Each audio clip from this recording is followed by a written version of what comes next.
out of control, and they use modules to save their lives. I mean, Tom Hanks, of course, became famous off that movie. Was it Apollo 11 or Apollo 13? Was that the one? The 13 Apollo one was the 13. was it Apollo 13? Because there was one I know there was actually a fictional one that was based on the last Apollo one, and they met some aliens on the moon. That's the way they go back. I saw that movie. That was really weird. Like the rocks get into people, and damn, that was a weird All right, we're rebooted and re-going. movie. All right, we got everything back. I'm sorry I didn't notice you earlier, JD. We gonna put See, them on or what? I don't know, JD. You want a link? Come hang out. Yeah, you should come on a return show. We got a lot of people attending on the show next year, next week. Uh, I could go over the list. I mean, do you want to tell the world who we got next week? Do we know what we one got? moment. Ah, let's see, get them. All right, ladies. What the hell? I don't. Oh crap! I forgot to turn off the auto and go to manual real quick. But that's okay. You guys know what's coming up there. You just heard Creek Devil with "Open the Gates." We're coming up. We're gonna play. Yeah. I can't even talk now. My brain's doing too much at once, and I'm trying to watch all the comments here and see if JD wants to come and hang out and join us on Twitch. Talking to Troy Anderson, he got back from Nam, and he's got a whole bunch of new stuff going on with International Punk Kings. Uh, yeah, and we're just sitting here shooting the shit and having a good old time. In the meantime, yeah, you heard it. Here it is. Eyes Like Ice with Bullet. That sounds like a good song. It actually is, dude. And I found these guys. I went to a show over at the warehouse in Clarksville, and Yeah. they were one of the opening bands. And I was like, dude, hold on. We need to have a chat here real quick. And yeah, I got this. This is their song, and got a T-shirt off them, and yeah. Oh, that's good. That's very good. That's very good. You know, I mean, I've always found like the bands that have that one song is great. Then they have like three or four songs that beyond great. You know, so like that's what you got with Metallica and Iron Maiden. You know, they have so many damn good songs. And Right. so I guess my writing period, I've always considered just make good, as good as you know. Don't play. I mean, there's so many bands that just want to throw out fluff, and it's like I heard the first word when I heard that terminology, fluff. Fluff? You gotta make a Fluff. song called fluff. No, that's just how they do when we use shitty songs. Oh, Shitty stuff. You're like, filler. it's a filler? I don't know. Just But something, I mean, a filler song. Just something to fill the album. yeah, and it's kind of funny because like I never do that with my songwriting. I don't bring out fluff. So every song has to be, in my opinion, I mean, I got that Prince concept that I'm working with Peter. So every song I had, I want to make it the perfect song for what the story's about. And the musicians, they don't care about the story as much as they care about how it sounds. Which I find that's the reason why I may have to go solo for a little while until I can actually find musicians that actually care about the message. It's the old Joker thing. It's not about the money. It's about the message. Right. And then in a long-term way. It's like, Uh, if for instance, let's say we live like 150 years. Let's say we luck out, right? But the universe still goes on for millions of years. You could leave a message, like a bottle, and be heard millions of years in the future. No one's going to care how much money you had, or how many toys you had, or how many grills you had. They got to care about that message. You see what I'm saying? So messaging, in my opinion, maybe I'm wrong, is more important than just the music. Because the music's great. It's like right. it's what holds it together. It's what makes people enjoy it. But the message, like poetry, like the Doors, for example, or even Jello Biafra, no, Well, or even Johnny Rotten. I mean, they all had a message. You know what I mean? Even Dick from Sabina, they all had a message. You know, YouTube, you know, Bono, whatever. Everyone had a message. And I think message is really key to good music writing. It ain't just about how it sounds. Just saying. What do uh, you think? well, and like last night, I had one of the bands I talked to. sent me a video of him doing a cover of Hallelujah, and asked me what my opinion on it was, and I was just like, honestly, dude, I wasn't a fan of your version. I really didn't feel the emotion in it, And he came back, well, I put emotion into every single performance, and I just I came back and I said, well, that song, that particular song, Hallelujah, is a very difficult song. You did okay. I'm not saying I've heard versions of that song that were just complete shit. Tell the artist never do that again. And I've also heard versions of that song that literally brought a tear to my eye. Just so much emotion and power behind This it. guy wasn't a writer. He was just a copier. Yeah. But even to try to perform that song, that particular song, I said, dude, there was, it was okay. It wasn't the greatest I heard, but it wasn't the worst I've heard.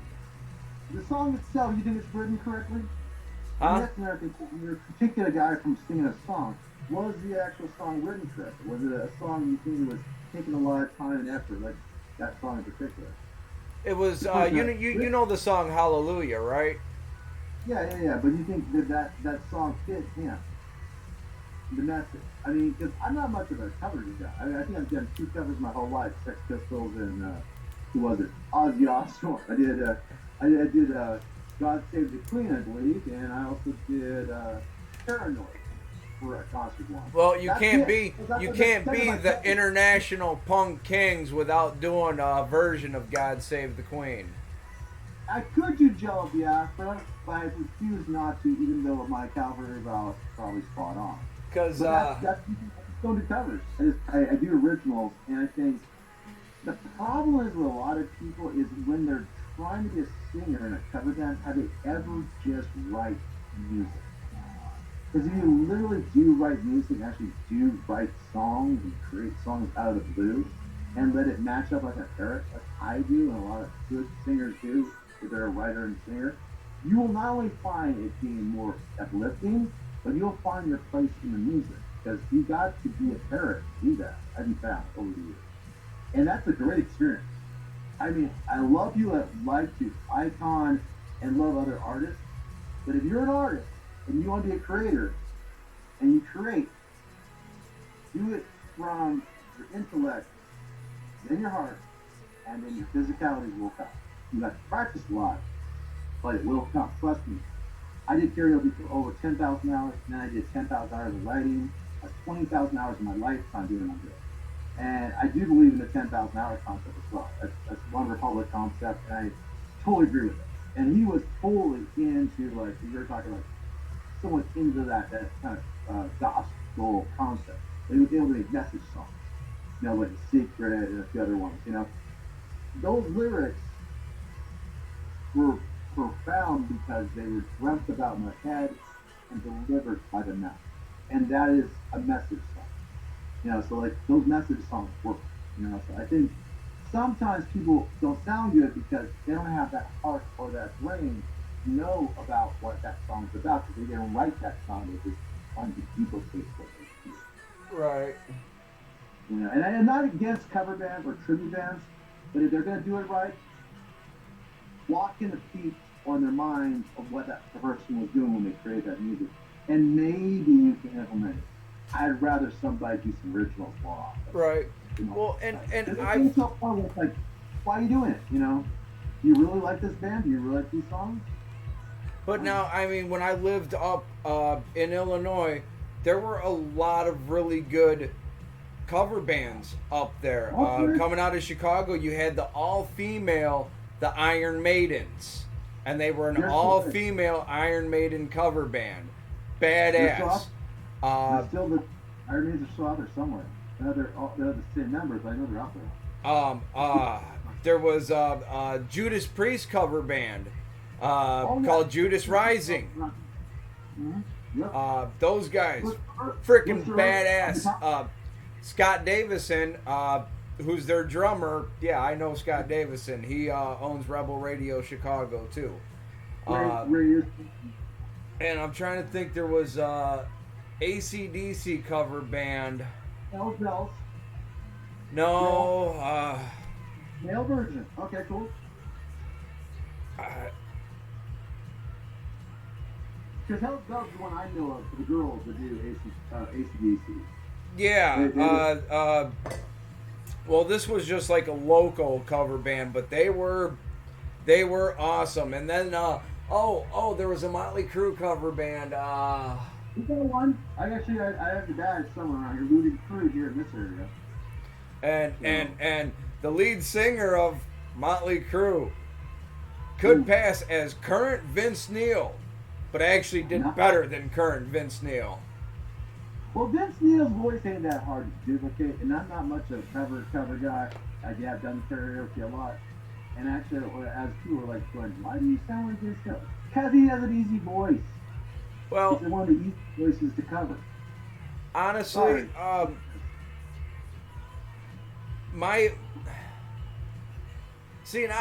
a Motley Crue fan from way back. You know, they were great back in the day. I think my honest opinion though is Vince Neil needs to hit the gym and get into shape just a little bit. Sure. If you want to be physical, I've lost 100 pounds. Now, I'm not super famous yet. I mean, to be a performer and to be a lead man like that, I mean, it's a workout being on stage under them lights. I used to be a former athlete too, play football. So like, you gotta realize when you're a drummer or a singer, it's physical. If you're a guitar player, I hate to say, wheelchair you fine. Well, that depends on how serious of a guitar player you are. I mean, Eddie Van Halen jumping around with his guitar and spinning it. And okay, the voice has the lungs, the abdomen, that's physical. Yes, you're definitely working your core. You ever have your fingers in your mind? Because I've had a guitar player lose both this and this because he lost this. And so the fingers have to work. You have to have, and I know people have got injured, and that's important. Your back has to be important if you're a guitar player. Because if you ever had a guitar, you have had it on occasion for bass, or even playing around with a guitar. If you have that thing that's strapped around you, and you raise this pretty much, I hate to say it, you're standing all the time, it's going to weight you down. So it will affect your back or your neck occasionally. So these are things most people don't even think about. They're thinking, that's a fun game, being rock guy going around stairs, jumping around. That's athletic. That's athletic stuff going on. It's just mentally for rock being trying to look cool. Right. So they'll try to look cool. That's kind of the game. To look cool. I mean, but also, I mean, I've been to shows where I've seen performers put everything into the show. I mean, guitar and bass players were dancing, drummers were standing up and doing stick tricks while playing, vocalists were going all out on the, jumping off monitors and all that other shit. And then I've seen bands, unfortunately, that just stand there. There's some that just stand there, and that's the guitar player. Sorry. No, I've seen shows where the whole band just kind of stood there, like, this is your spot. This is. They did not have any idea. They didn't have the energy. I've had bad artists with me before, and I'll give you a few. I'm not giving you names. Some were current events, that's member, and some are older events. The ones I always hated was, this is one thing you don't want to do. This is what a singer's going, why am I out doing my whole band? When you have band members that stay in the same grouping, like you have 3 guys, and you're just sitting your way on the side, and they're not moving. They're sitting in a little bunch group, and the drummer looks a lot better than they are, and he's just sitting there. The drummer's just sitting, and they're just like bunched like a little bit or whatever. That's not a good position. Also, if you got a guitar in your hand and you're not facing the crowd and you expect your back turned to them on a purpose reason because you don't want to see them not playing, don't do that. Do not do that. And I've seen that too. I witnessed that. And the funny thing is, that was a sold out show too. So it's like, or these people trying to get ego to try to get a tryout member, piss me off, and piss off the crowd. Never turn your back on the audience unless you're doing a spin and dirty foul. Yeah. Well, Yeah. Ozzy Ozzy will admit, and I got his book on my wall. It is signed by Ozzy, but I've still read it 4 times. I'm in the process of rereading it. His first couple of shows, he actually had his back to the audience just because he couldn't sing face in the audience, and it was something he had to work on. And after a couple of shows, all of a sudden, one show, he realized all of a sudden halfway through that he had turned around and was facing the audience and just kept going with it. Yeah, that's usually just a fear factor doing your first show. When you're past your 50th, 100, 150, 250 show, you should kind of get the idea. Face forward and act like a stage front guy. Right. Don't be behind the drummer trying to hide in the little corner. You know, you try to throw out your energy, your soul, whatever you want to call it, your demeanor. And you try to be a performer. You don't try to be a, try to be a safe court and another too. You know, you gotta be an actor. You gotta be a person that draws the attention of the person and the audience. Right. What are you doing that for? There's a voice? Should put it on record and fucking leave and sit on a chair. That's the case. Still hologram off for you, said. I mean, I'm just not that kind of guy. I have energy, I have drive, I deliver a performance every time. And that's what a singer's supposed to do. As a writer, as well as a singer, I have to tee up the artists I work with and to keep them in sync and singing in the pocket.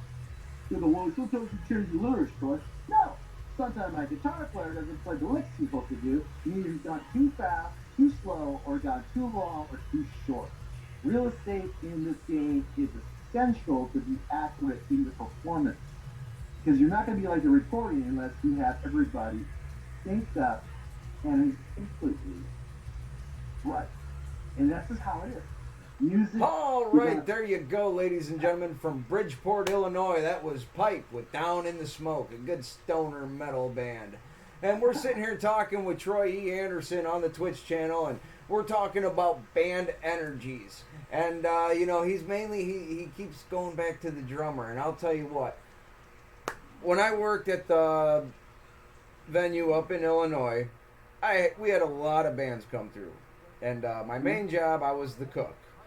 So I always cooked for the bands, but when they got there and they weren't doing nothing, and they were loading in and stuff, I'd always run out and help the bands load in. And by the time the show was over, I was done in the kitchen, so I'd help the bands load out too. Always a good time. There was one night, I went to a show at another venue in downtown Joliet, and something happened and the power went out while Convoy was ready to go on stage. And Mike the Animal is the drummer. And he immediately just jumps up and yells, "What the fuck? Let's kick this shit off!" And just started going away on his drums. Now, you don't really need a PA to hear them drums booming, especially when Mike the Animal's kicking them. So, that being said, how about a little bit of Convoy? Here's Flood of the River on AsgardRadio.com, where the gods go to rock. Yes, that is one thing always important, that a band has a good energy on stage and a good presence. I hope you guys aren't hearing too much of the music in the background. I just LPM headquarters, so sometimes Levi likes to turn on the music outside hardcore. Right now, it's one of those bands, you know, I could probably sing, but it's like, I don't know, we don't have girls dancing right now. So. Hey, I get some songs, rock, you know, the rock songs. Right. Well, I'm surprised they don't hear me, because I run. About sexy, you know, you're so hot, you fuck all night kind of thing song, you know that song.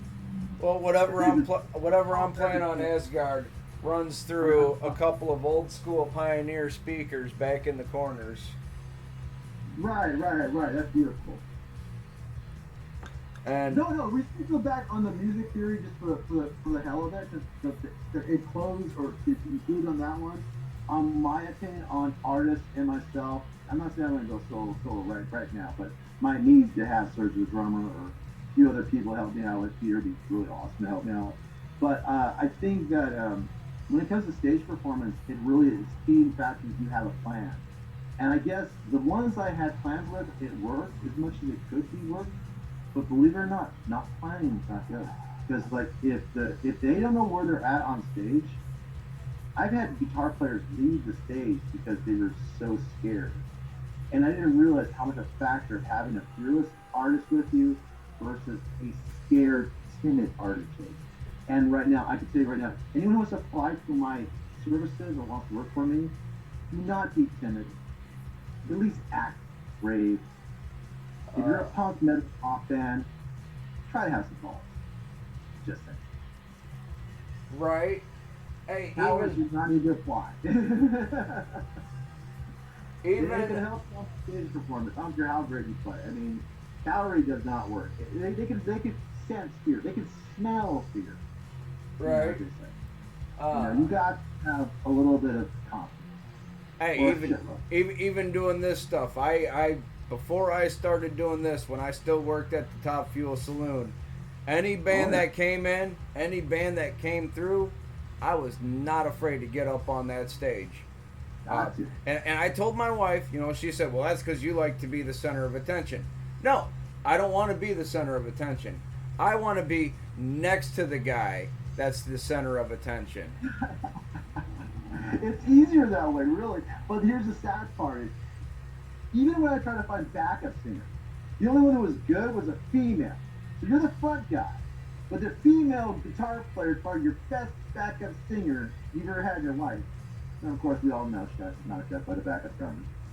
And so like, I've been trying to find this other female, and I found one recently this year, but she's a country singer, but she can do rock and roll. Now, will she come back to me? I don't know. We're not girlfriend, boyfriend. She's probably married, as I recall. But the simple fact is, when it comes to artist relationships and trying to build that team, it really is about finding the right player you can work with, and someone who's willing to have common thought and commonality of what you want to accomplish. Not, oh, you gave me some power and I want to do it my way.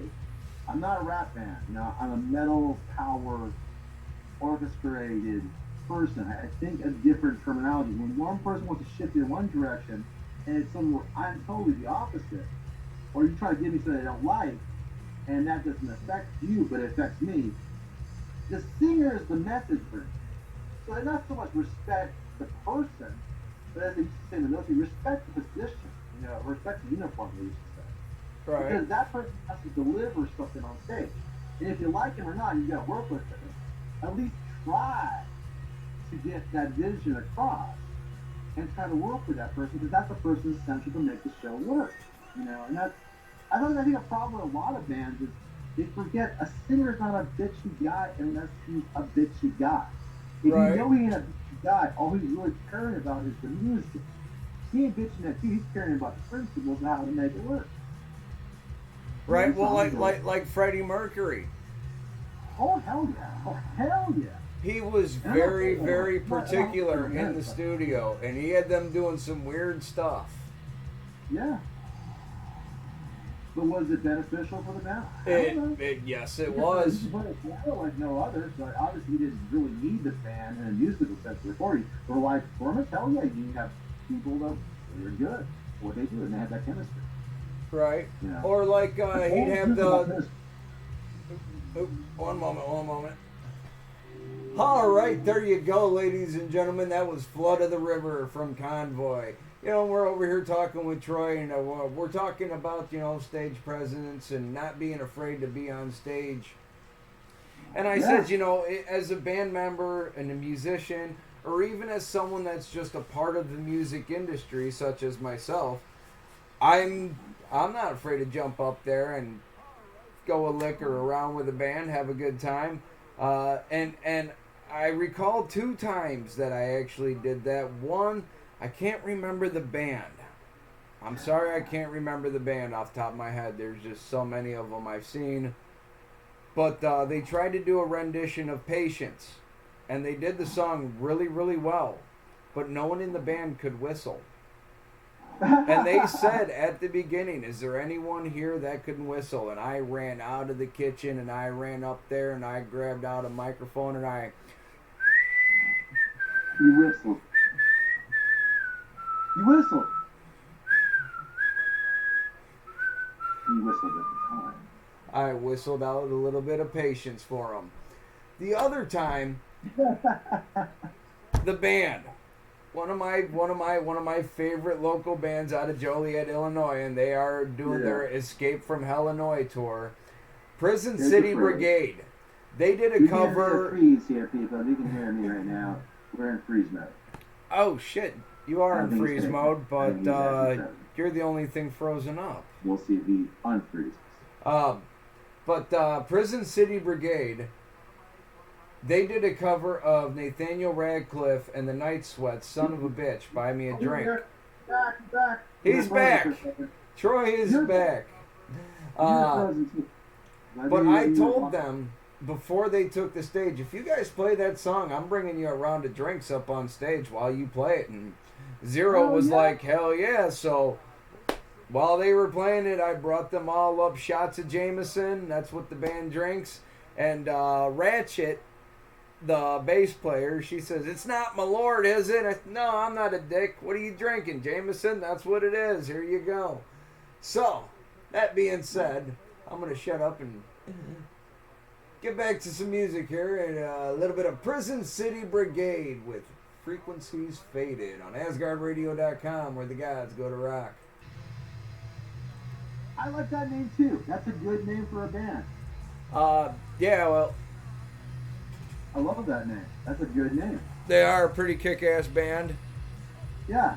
I mean, I don't know why people can't get it. I mean, you look at something like that, I think it might be the artist a little bit off. Well, but the name itself is friggin' awesome. That's an awesome name. Well, here's the thing about it is Joliet, Illinois, actually is dubbed Prison City. No kidding. They got Stateville Penitentiary and the old Joliet prisons there. And there's also Prison City Choppers, Prison City Automotive. There's a lot of stuff around that area named Prison City. Well, what I see right there is vision, because they took their name and made it in a Hollywood concept, I guess. You took death and you took the name and made it into teeth in a skull.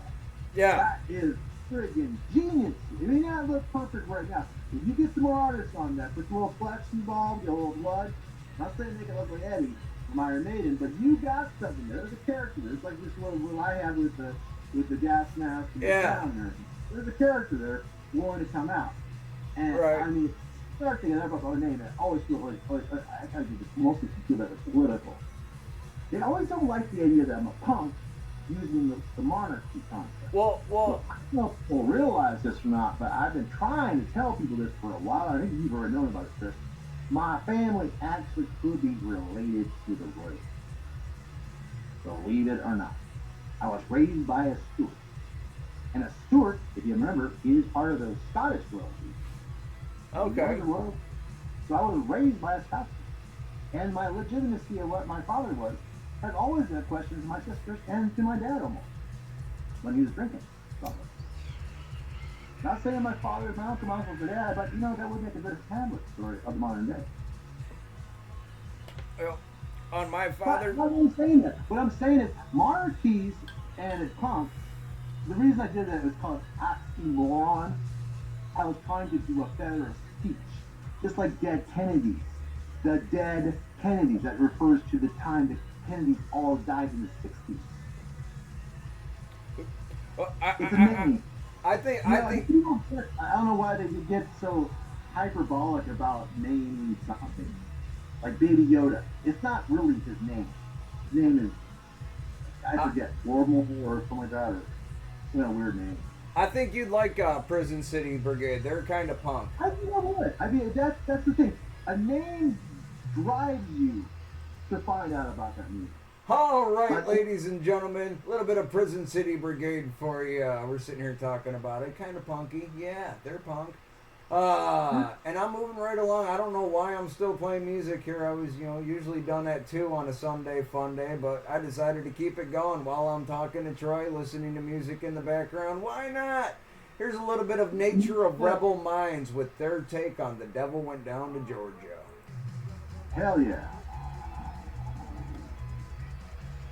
Hey, I done said once, you name a band or a song and I can find a metal cover of it. I have a metal cover of Backstreet Boys.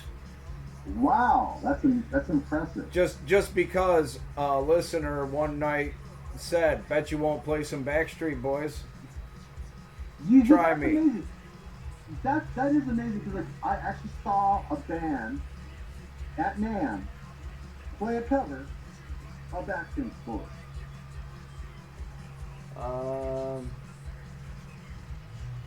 And they were kind of odd. They were really odd band too. They were odd. I like bluegrass odd, kind of ish. Okay. But yeah, they did the cover of Backstreet Boys, Beastie Boys too actually. Beastie Boys. Yeah. They did a few little boy band covers. So I saw some covers that day. Right on. Yeah, it was different. You know, when rock takes rap and makes it into music versus rap taking music that's rock into music, I mean, you've seen it before. You know, your Run DMCs and your Yeah. it's odd. That's where the new metal genre kind of formed through. Yeah, it's odd. It's like you take an old rap song, you make it into a metal song. Is this like the Vanilla Ice's Revenge or something? Oh, I got a metal cover of Rihanna, Diamonds. Yeah.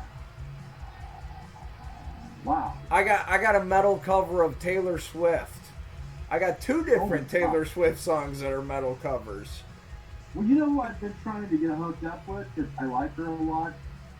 I don't know why. Maybe I consider the best female pop singer since Madonna.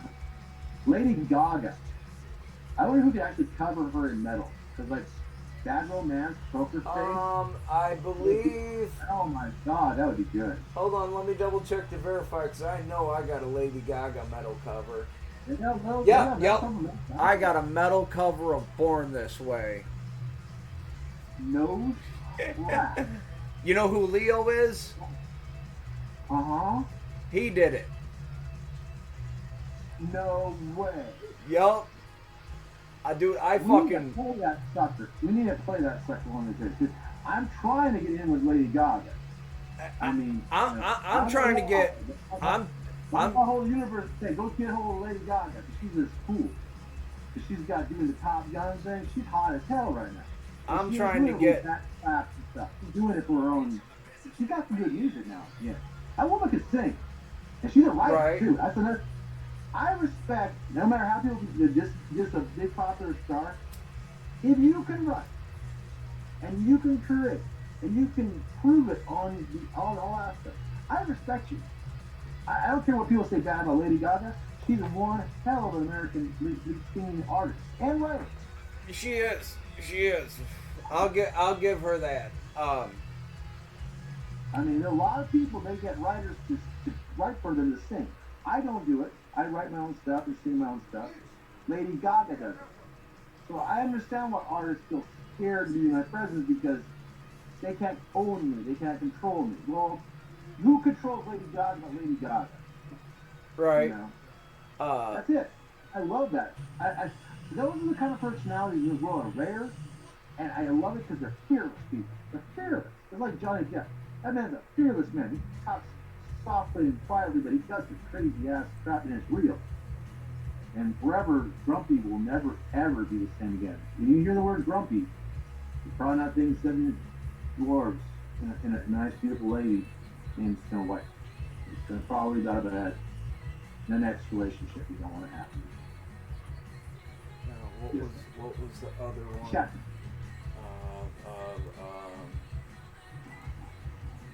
Hold on, because now I feel like playing all these covers on Asgard.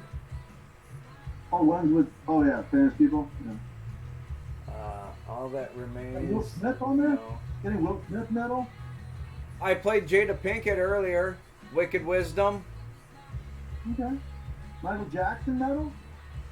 I do have a cover of Dirty Diana. Wow. This is getting interesting. See, this is where the rubber hits the pavement when it comes to stupidity, but genius at the same time. Well, and that's one thing it mentions about me in my Asgard bio. I mean, if you go to the webpage, the Asgard webpage, and click on the DJs, I'm the only one that don't have a picture, because I'm the mystery. I like to say. Now But that's because you gotta get some nice publishers. That's Well- I'm all stuck with that. I got a nice one now. I gotta get a few meetings in before I can. It's like going to AA and you're not drinking. You gotta get stuff published. oh shit, You I know? never went to an AA meeting sober, and I was sentenced to 90 meetings in 90 days. Finished it in 36. You know when you know you don't have a drinking problem when you're going to someone else's AA meeting. No, you have a problem when you're court ordered 90 meetings, 90 days, and you finish it in 45 and you don't remember it. Oh yeah. No, actually, I've gone to my friends' AA meetings, and I found it as curious as like the ones that the Fight Club concept was. Fight Club's all about going to these great meetings. He's trying to find out at the beginning. Like he gets to meet the girl and stuff. But sorry if you haven't seen Fight Club, but it's not just about fighting yourself, but you get to at the end of this thing. All right. But it was cool. I mean, I always like group, like group discussion or hear something really so cool. Innovation is just, damn it, that's so Socratean. I think that's what the Greeks did for fun. All you could do is go around a circle going, so what do you think about the life? What should we do about this? Right. That's how they lived back in the Greek times, 25 BC or whatever, I mean, long time ago. It was 25,000 BC. 2,000 years back. Pretty rare, 4,000, 5,000.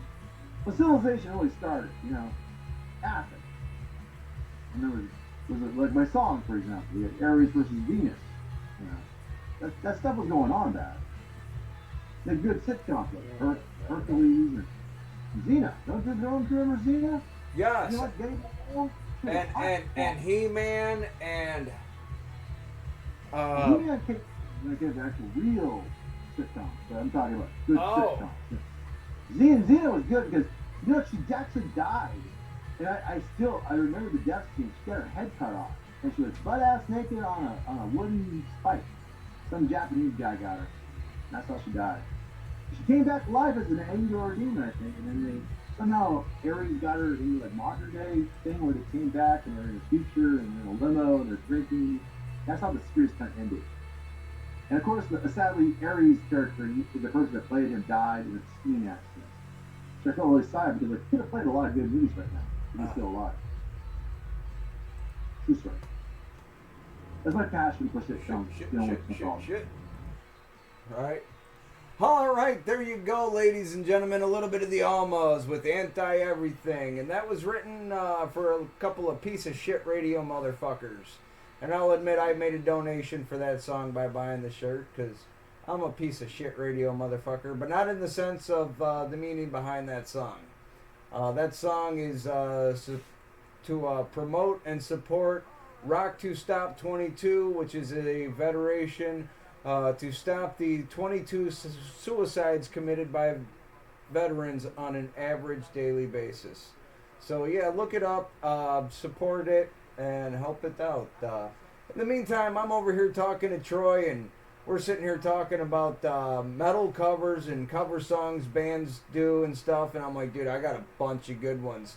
So I'm going to play some. I got a cover of Diamonds by Rihanna, By Any Given Day. I got a Lady Gaga cover coming up. I got a couple of Taylor Swift covers coming up. Oh, like it says in my Asgard bio, I got a pretty knowledgeable expansion of covers and just all that stuff. So here's Any Given Day with their take on Rihanna's Diamonds. Awesome. Crap. And now that's the way to go. That's the way to go. Take the pop hits and make them into metal covers. I love this. This is cool. Very well done. Yeah, I got this one, Born This Way, Taylor Swift cover of Blank Space, and that's actually a punk cover. Nice. Metal cover of We Are Never Getting Back Together. Um, Wow.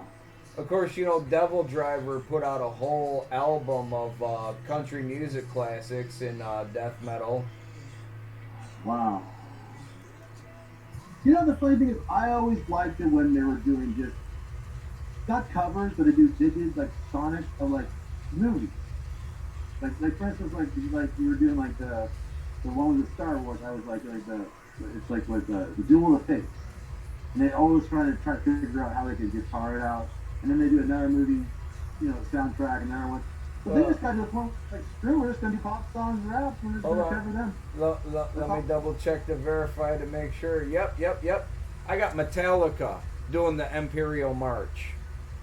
Oh hell yeah, I've heard that one. That was good. That was well good. And I play it. I thought that was a good version of that one too. And they've actually, I think they did the. I don't know if they did the Emperor's March, but they definitely did the Duel of Fates. The Duel of Fates is a hell of a. You know, it's good. And I played it 2 days in a row on Asgard on May the 4th and Revenge of the 5th. Oh yeah. Oh yeah. Oh, good. Because I actually. I wouldn't even know where to start looking for it. It's in one of these folders somewhere. I got a whole bunch of metal covers of Jedi shit. I'm surfing while stretching here on my side. Of course, I played the Weird Al American Pie, The Young Jedi. Oh my. I know you've heard that one. From a crust far, far away from its creamy center, you bring me that one. Yeah. I fucking love Weird Al. Yeah, well, Because what's better than making a cover is making a perfect parody. Yeah, because you're going to use different lyrics. And the main one I still love today of his, and it will forever be launched in my karaoke times of trying to duplicate that, which I will never do it correctly, 100%. Amish Paradise. From my God. Wait, hold on.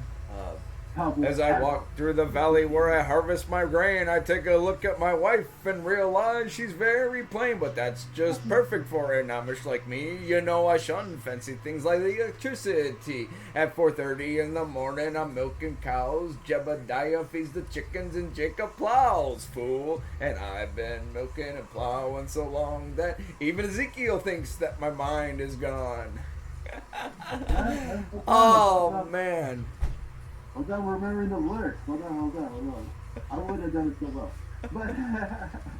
well. But yeah, Yankovic, Jesus. I mean, when he dies, there's going to be people crying, going, "Oh my God, we can't be parodied anymore by the great man." Right. I mean, and you know, Weird Al Yankovic, he's awesome. He's amazing. If you've never seen the movie UHF. great movie. Thank you. Cult classic all day, and that movie was the a fire big. hose alone, the fire hose scene alone is worth seeing the movie.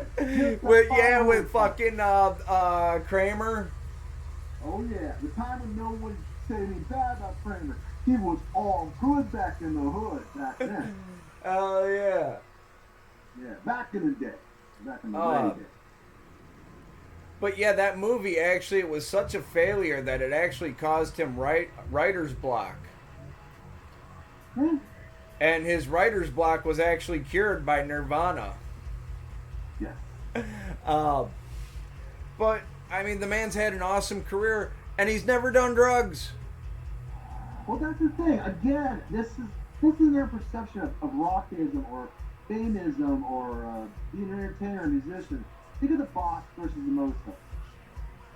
Everyone thinks Mozart probably did drugs. I could probably say that Bach was probably doing all the drugs, and Mozart wasn't. And let's go back to Frank Zappa. Yup, I was gonna. Not really. So, And dude, you Sterling right here. I've been doing less drugs. I will do marijuana occasionally. I will admit to that every time. But my drinking habit, drinking is extremely bad for you. I just don't do it. You know, mushrooms. I used to love doing mushrooms occasionally. Now we're talking about 1823. I haven't done mushrooms for over 10 years, and I love mushrooms. I love Right. you. Tell me I wanted to KO with Mike Tyson and do the frog and experience that. I get it. Only one time would I want to do that. Not hundreds of Hey, times. hey, You get I this don't, shit. I don't want I to get lick the your toad. I do not want to lick the toad. I want whatever that motherfucker was on to make him lick the toad in the first place. There you go. That's the real shit. Right, but you get it. It's just if you've done this stuff enough times growing up, you realize that. Like I think it was Rob Lewis said before he died. Drugs are great to a certain point in time until you don't like them anymore, and they don't do what they're supposed to do. They're supposed to like free your mind and make you feel different in a positive, normal way, like most of it should. But if you're just using your painkillers and stuff, that's how you lose it. That's how you get the people on Prozac, and you know why do you get the fuck out of Prozac? All right. Well, and it's funny. Years and years ago, there was a brief period in my life where I really couldn't smoke pot or do stuff like that because circumstances of the world, we'll say. Right. But someone looked at me and like, man, how can you say you smoke as much weed as you smoke, yet you still know all the words to all these songs? And I just looked at him and, how do you think fucking Ozzy does it? Right. Your brain is a funny thing, and I do it too. Yeah. Once you hear music, and this is more of a parrot type singer, and you've done that song, let's say, 1,000 times, or 15 times, even 15 times for me, it might be 10 times for somebody. Well, let's say you got your words, you got the theme of the song down. You want 100% accuracy in your lyrics, you do it 15 times one day, 15 times the next day, and you do it repetitively until it's skins in your brain, and you forget the song completely. So once you hear the music, it's on.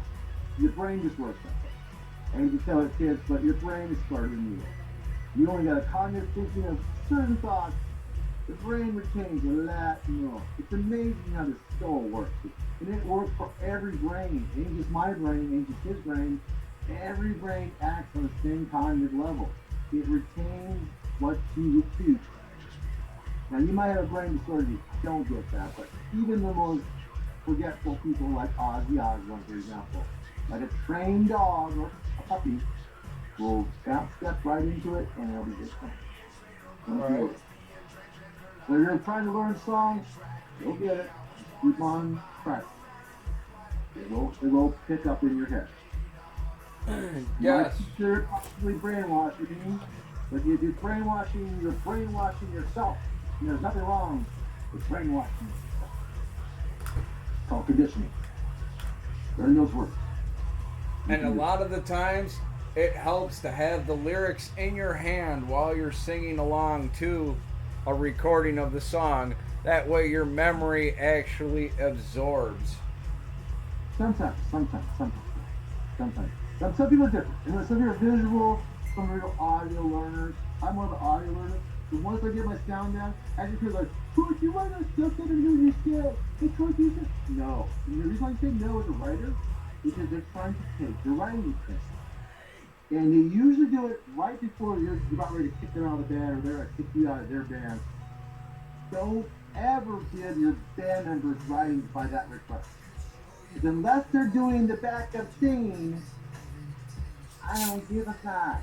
It's only going to be on a money contract to show my work to a publisher that goes on the track on the CD.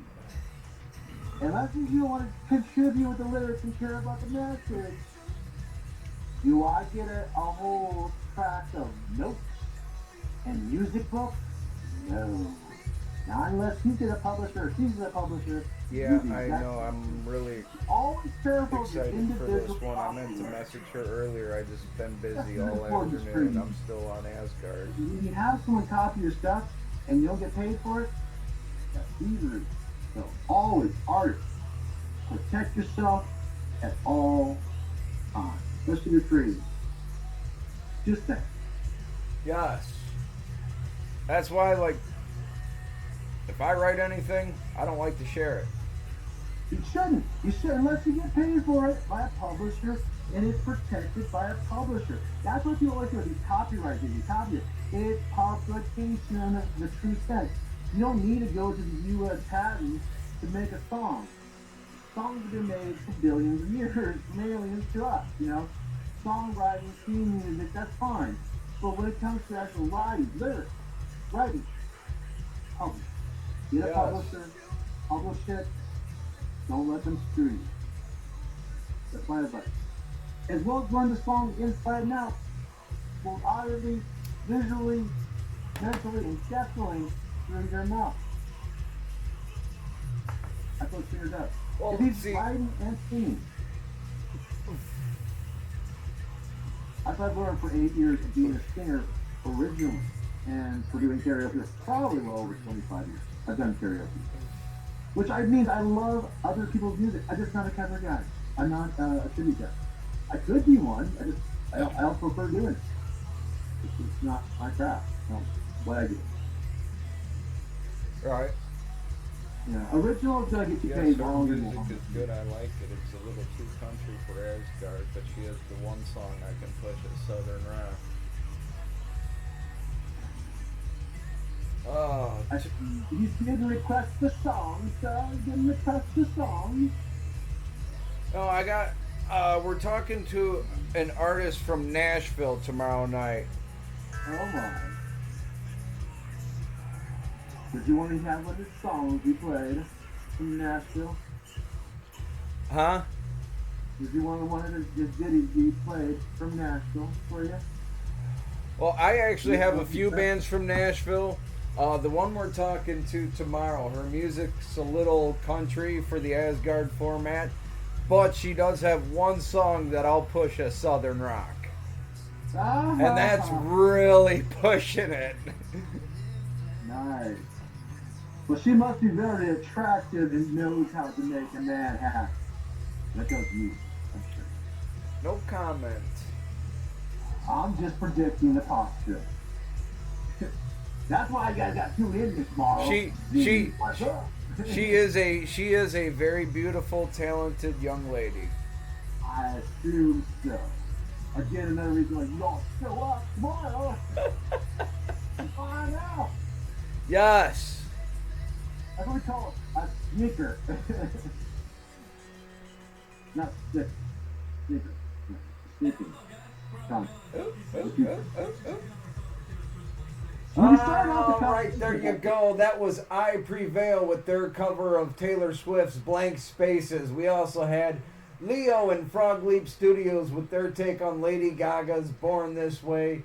Any Given Day with their take on Rihanna's Diamonds. Yes, I am on a cover kick right now. So how about another Taylor Swift cover? Here is Last One Standing with their take on We Are Never Getting Back Together. Here on AsgardRadio.com, where the gods go to rock. Was that Last Man Standing? Last One Standing. Well, it's very similar to Last Man Standing. Well, it's kind of cool because Last One Standing, that would be a reference to Hammerfall's Last Man Standing, or Last Man Standing, I believe. Yeah. That was a great song, by the way, from Hammerfall. So you got a band who I think is a tribute band, metal, that's taking that song with her in mind. Wow. Alright. That's cool. I would love to listen to that. That'd be cool. Now, for me, these crazy ass cover band metal things to go for pop stars. I mean, this is a remark. This is something new for me. This is like just finding my new candy. It's like, wow, are you kidding me? To get these metal bands that are covering pop songs and girls and other types? Oh man, this is Right. Hey, you know how hard it is? You know how hard it is to sit here and just remember what all songs are what? And like, okay, I know I got a cover of this one, but who does it and where the fuck did I put it in this whole... right. Well, the Nugan works in mysterious ways. Yes. And our Nugan probably works more mysterious than that. Quick on the fly, not bashful, don't fear anything, and we will cover anything you've got, be it metal, from what you got, be it metal. Any take on covering? Yes. I like it. I think I blame it on COVID, complete boredom from fans that had nothing else better to do than do what Weird did. You Right. know, it is a form of art.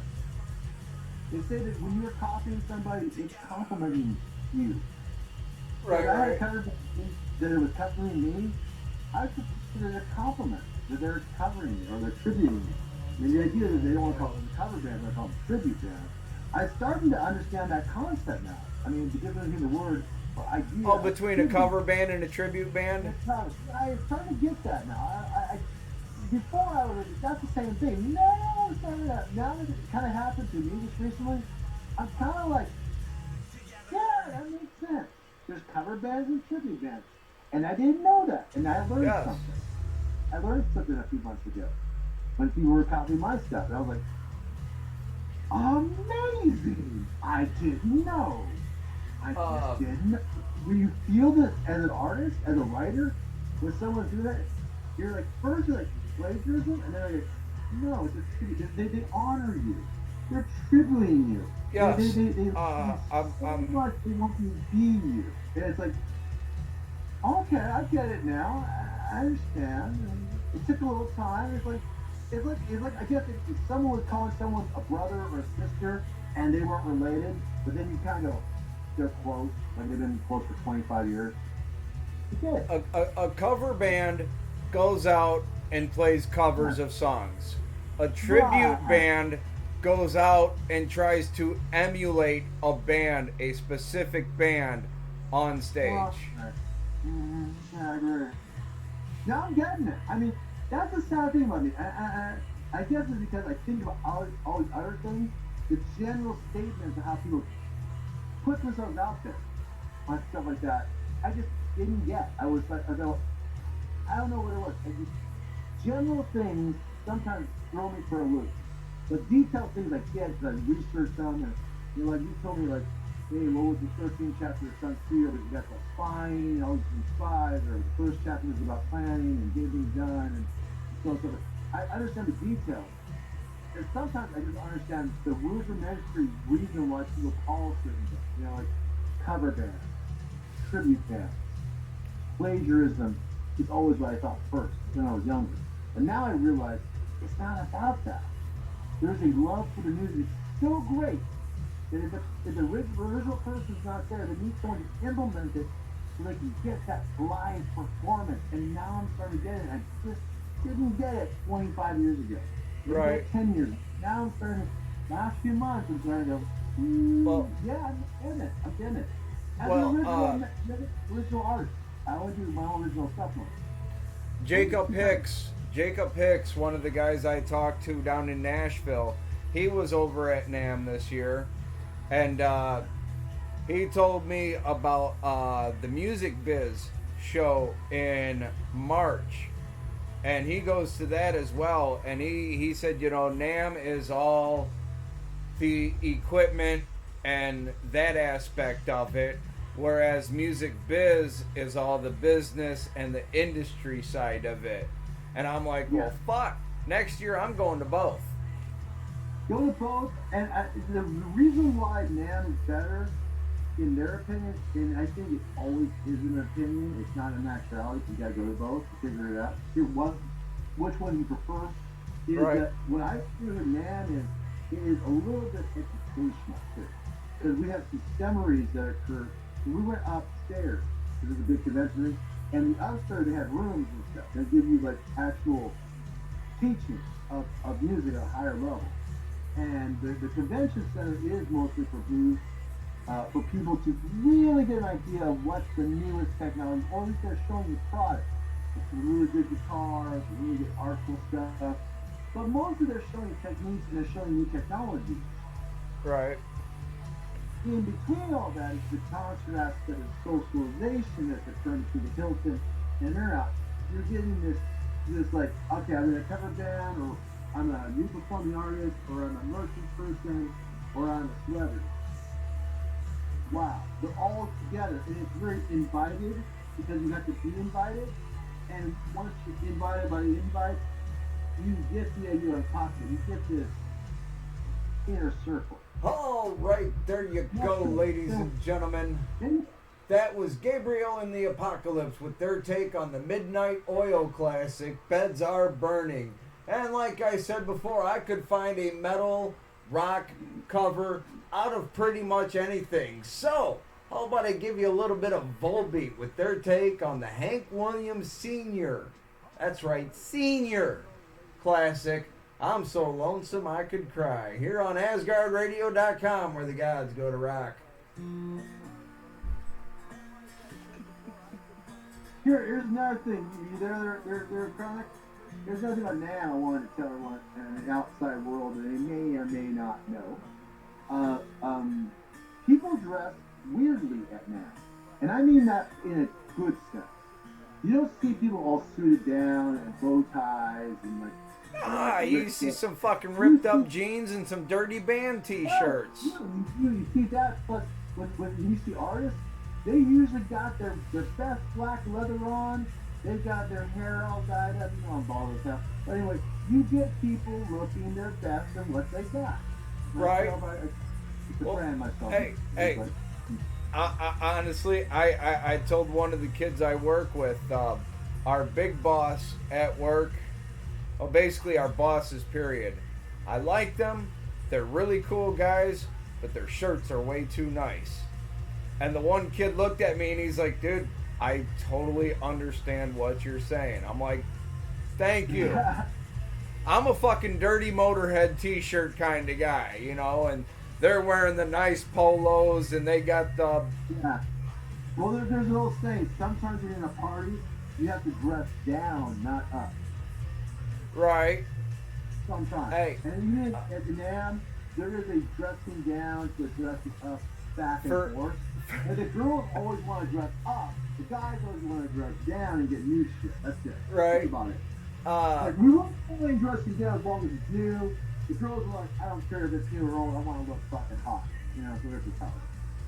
Right. One year for my daughter's birthday, she wanted the red carpet themed birthday party, yo. So, yo, we did it. Red carpet was rolled out. Everyone was wearing their black tie affairs and their nice ballroom gowns. Except for my wife was paparazzi. She was press with her camera going everywhere with a big giant camera. And I was, every award ceremony's got to have at least one drunken rock star. Right. So here I show up with my dirty cut-off jeans, my dirty Motorhead shirt, and a guitar in hand ready to play. Good times. Yeah, the funny thing about how I dressed up was I pretty much had this bad boy on, which had the back and something on it. I had another one of those types. I had my badges, which was like 3 of them. And it was like, I don't know, I was wearing the hat of IPK. Okay, no, I don't have anything. So I got LPM. Look at the LPM hat, boom. So I was representing both IPK, LPM, Line Card Music, and I had all these other badges. I look like a walking billboard. You know what I mean? Right. And I occasionally wear these glasses, like these yellow glasses. I want to look kind of like celebrity-like. And I'm looking around, I'm going, no one even gives a shit what I look like, because they're all looking weird too. But I tell you one thing, I was the most brand person I thought of. And the level there, no one branded themselves more than me. You know, I'm serious. I had 1 brand, 2 brands, 3 brands, 4. 1 brand, 2 brands. Like, I had like 6 different brands, you know, on me. Right. So I go like, okay, they're trying to figure out who I was. They can see my name. So they're like, some people are like, what do you do? You're an entertainer. Right? You're me, wrestler. I'll get you talking to a wrestler media guy. And so they introduced me to this wrestler media guy. And he goes, I want on this show immediately. I go, we only go on Sundays on Asgard.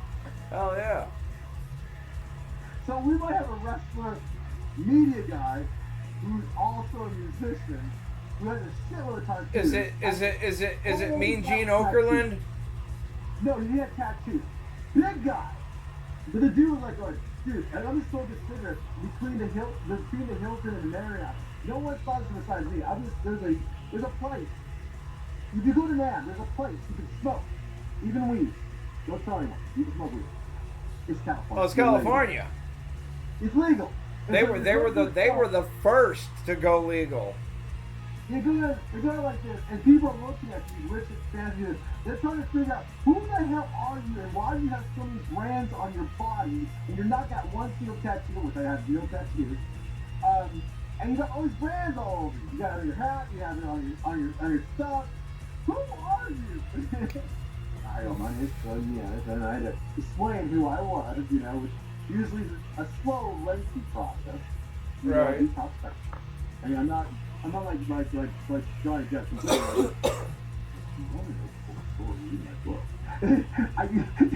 So I try to be deliberately honest with these people, but yeah, I got a chance to talk to a wrestler / rock guy from NAM.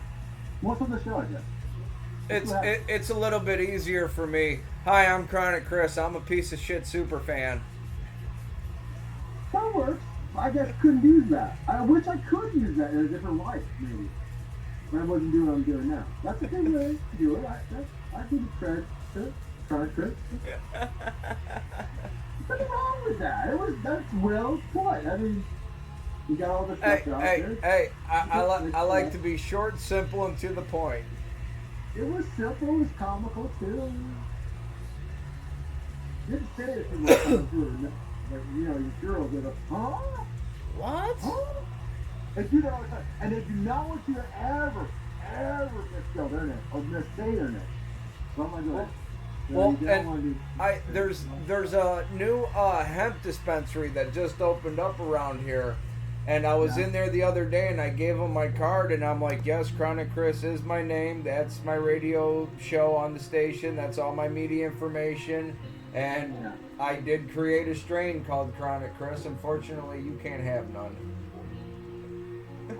What did they say? But they were really cool. They're gonna follow me, and they're gonna get back to me about maybe some sponsorship. All right, ladies and gentlemen, there you go. A little bit of Devil Driver for you with their take on the Four Horsemen Classic. That'd be Johnny Cash, Waylon Jennings, Chris Christopherson, and Willie Nelson. Ghost Riders in the Sky. And we also had Volbeat doing the Hank Sr. I'm So Lonesome I Could Cry. I got one more classic country metal rock cover before I get out of here. Yeah, fuck it, let's play it. A little bit of Royal Bliss, Folsom Prison Blues, here on AsgardRadio.com, where the gods go to rock. Good choice. Good choice, Chris. Good choice. I like that song. Fuck yeah. Hey, I could sit there and actually just play fucking covers all day. I got plenty of them. But Chris, let's do a real important interview before we want to at least talk about who we're going to have next to us. Please, ask me a question about NAM. What would you like to know about, so I can remember exactly what I saw? I was there for 4 days. Who's the coolest person, man? Who was the most well-known person you met while at NAM? Peter knows everybody. I'm just going to say that out the bat. I hate to say it. I don't care if Alex Cooper was right next to him. They would know him better than they would know Alex Cooper. Cooper was there? To my knowledge, it was not verified, but the person that he works with, was always seems to be with him, was there, but I didn't see him. But I keep on hearing that he was there. So. Alright. The sighting was third party, so I'm not going to say it was 100% accurate. Either way. But no, I think Peter's sermon, and who we're going to have now next week, he's agreed to the 19th, on a Sunday, not a Monday, everyone. We got a little confused on Facebook world. But Sunday at noon, Peter's sermon will be on with us. And we're also trying to get a publicist from Poland, and yes. I sent him an email. I'm waiting for a response back. But here's the thing, it was an automated message that came back to me saying, he's out of the office for NAMM Awards and stuff. Hey, you know what? This little device here that I hold in my hand that I carry everywhere, you can check your email with it. But Poland is Poland, and America is America. Yeah, that's true. I mean, they're on a different level than us, and their cell phones probably don't work over here. That's why they got satellite phones. But at least you know you got a hold of them.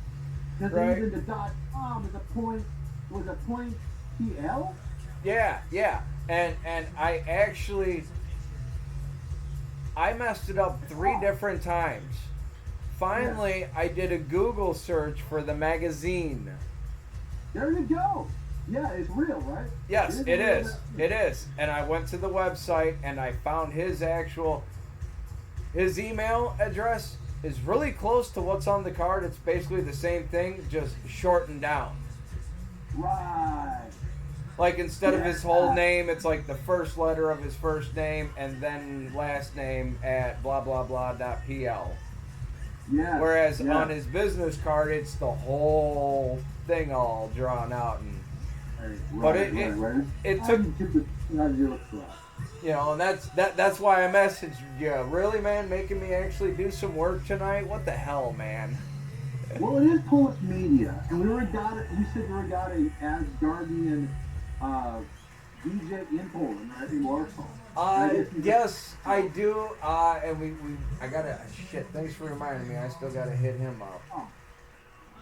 All right, there you go, ladies and gentlemen. A little bit of Royal Bliss with their take on the classic Folsom Prison Blues. And that's going to do it for me this afternoon here on AsgardRadio.com. We're going to hang out with Troy for probably a little bit longer here. I'm doing way too much at once, and I've already been doing Asgard for the last 5 hours, playing music nonstop. So, don't forget, I will actually be back on Whiskey Wednesday. Woohoo! But between now and then, you got April Santos tomorrow at 8 p.m., Slider from 5 to 8. And Tuesday, Wednesday, Thursday, Miss Shockwave waking you up 5:30 a.m. to 7:30 a.m. All these are Central Standard Time, so adjust accordingly to your time zone. New to Tuesday from 5 to 8, bringing you brand new music all over the world with Slider. Whiskey Wednesday with Chronic Chris, where it's all about whiskey and weed, and maybe a little bit of ass since it is Hump Day. Throwback Thursday from 5 to 8 with Slider. Throwing you back the classics and all that good feel-good music from when you were younger. When we were younger, I guess. Yep, and that's gonna do it. So, ladies and gentlemen, Asgardians worldwide, you can feel free to come over and hang out on the Twitch channel with me and Troy. If not, just hang out, listen to music. Auto DJ's always going for you, so we always got you covered on some tunes. But in the meantime, whatever you may be drinking, you know how this goes. Whether it be the adult beverage or the kiddie cocktail, whether it be the Jack and Coke or the Dr. Pepper straight, nice and neat. I got it. Whatever you're rolling, toking, smoking, and choking on, whether you got a big fat blunt or the 2-man bong, whatever you are doing, I want you to raise your vessel of pleasure high in the sky, ladies and gentlemen. And until we get together for Whiskey Wednesday, ladies and gentlemen, Asgardians worldwide, here's to us. And AsgardRadio.com, where the guys go to rock. Cheers.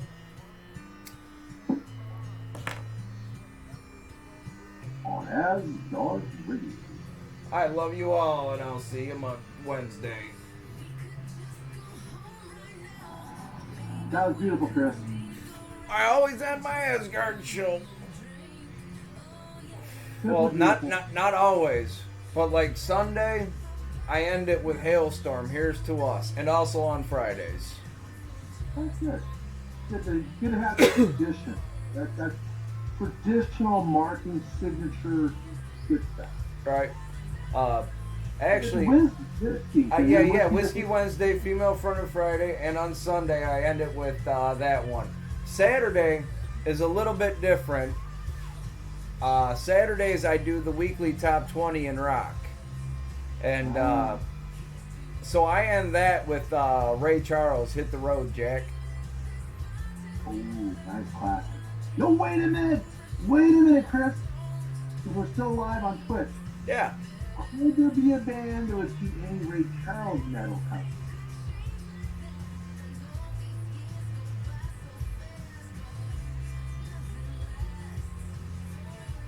Just think, could it happen? Do we have it? You telling me we have it? No way. You're like looking like, oh, we have it. Battle covers of Ray Charles songs. No way. I think they don't have it. They shouldn't have it. I mean, it's Ray Charles. Really? Ray Charles?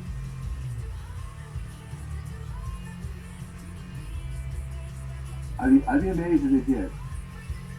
Stevie Wonder, I can understand. Ray Charles? Stevie Wonder ain't blind. Stevie Wonder ain't blind? Yep.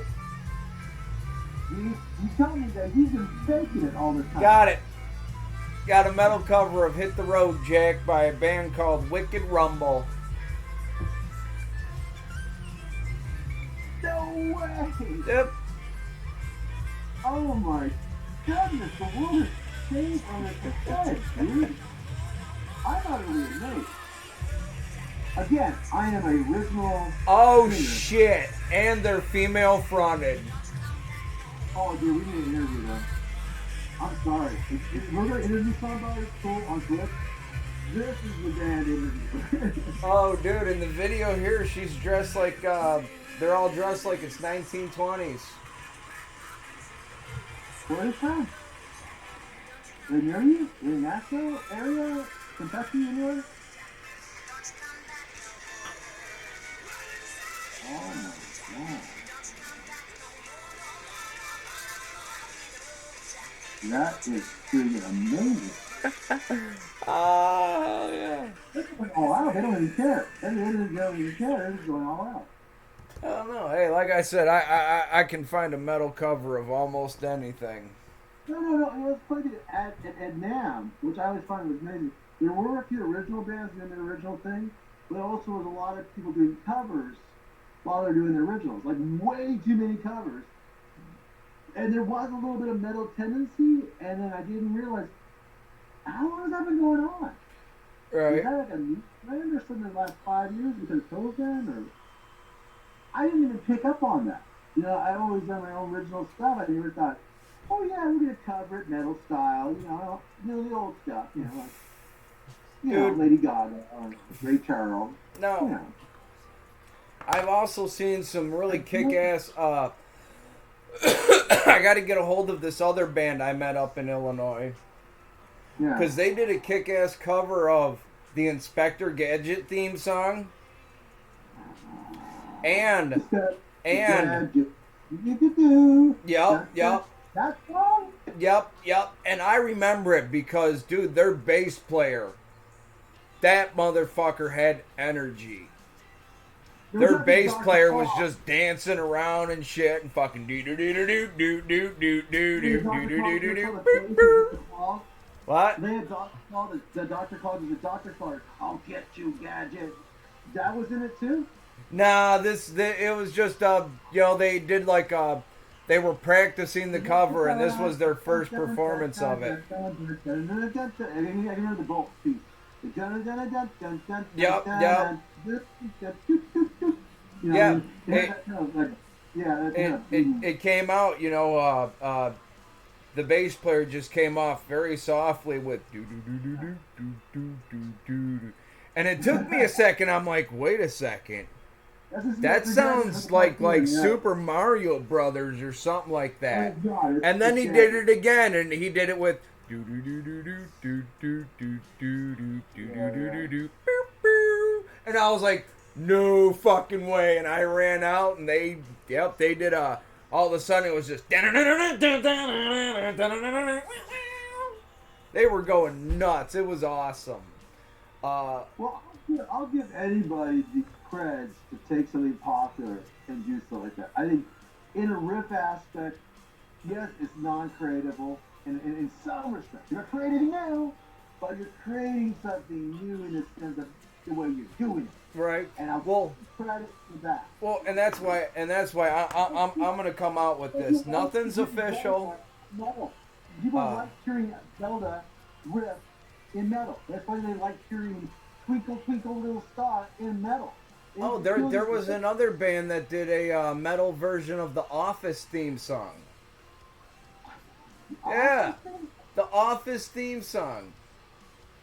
They did a metal cover of it. Oh my god. It was really awesome. And since we're That's on the the happy subject, days. I'm gonna Maybe go. happy days. We know we're too far gone now. You know what What? happy days is? Monday, Tuesday, happy days. No, you're gonna do snap. That's what we say. There's this song where happy days all time, all the day. No, so Happy days. since we're And you sitting know here, what version of that song, dude? Oh my god. since we're sitting here talking about this, folks, I'm gonna go ahead and say this. Nothing is set in stone yet. Nothing's official, but I'm working on this. For those of you out there that liked Back to the Future back in the day, I watched this thing on Netflix on the making of Back to the Future and all that other good stuff that came with it, and there was a band called the Flux Capacitors, and they actually go out and do shows. They cover the Back to the Future songs, Huey Lewis, and it's all just Back to the Future 80s type themed. I saw that on the TV show about it, and I was just like, wow, dude, that's fucking awesome. I need to check this band out. So, me being the sleuthful radio DJ I am, I looked up their information. Couple videos, pretty cool. Nice. Awesome. Some merch. Cool. Maybe I'll get a shirt down the line when I get some money saved up for one. Contact information.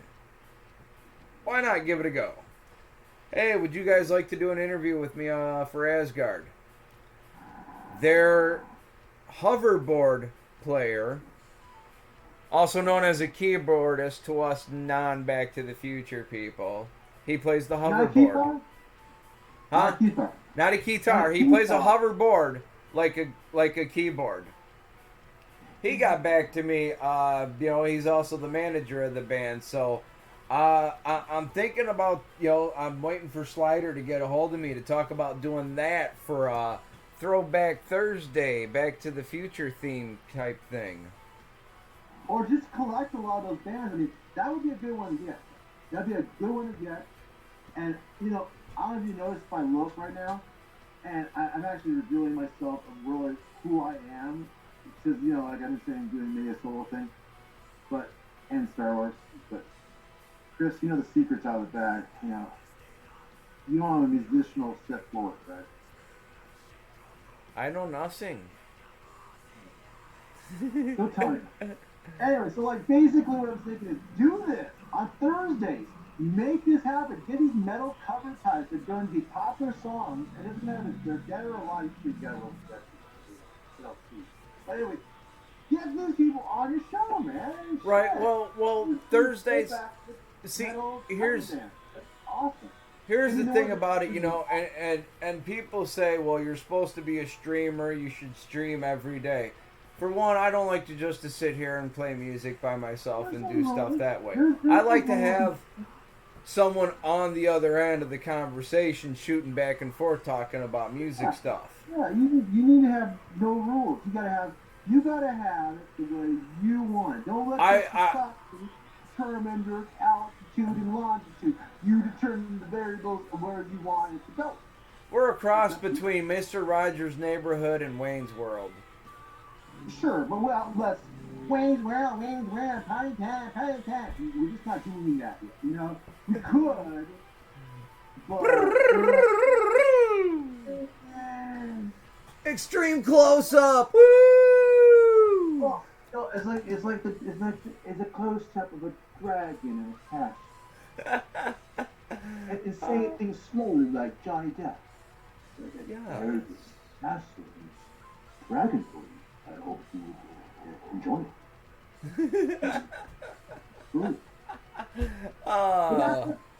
That's Johnny Depp. That is slow or fast, and that's okay. You can slow it down. You can tip your volume speed at everyone at home. Just slow it down to a really slow rate, and you'll get the same effect. Right. It's all about that speed and action, bro. Fast, slow. I remember one person person told me you want to go slow and then go fast. That was Jack Black, I believe. You know the lovely, softly bit. Yeah, yeah, I know who Jack Black is.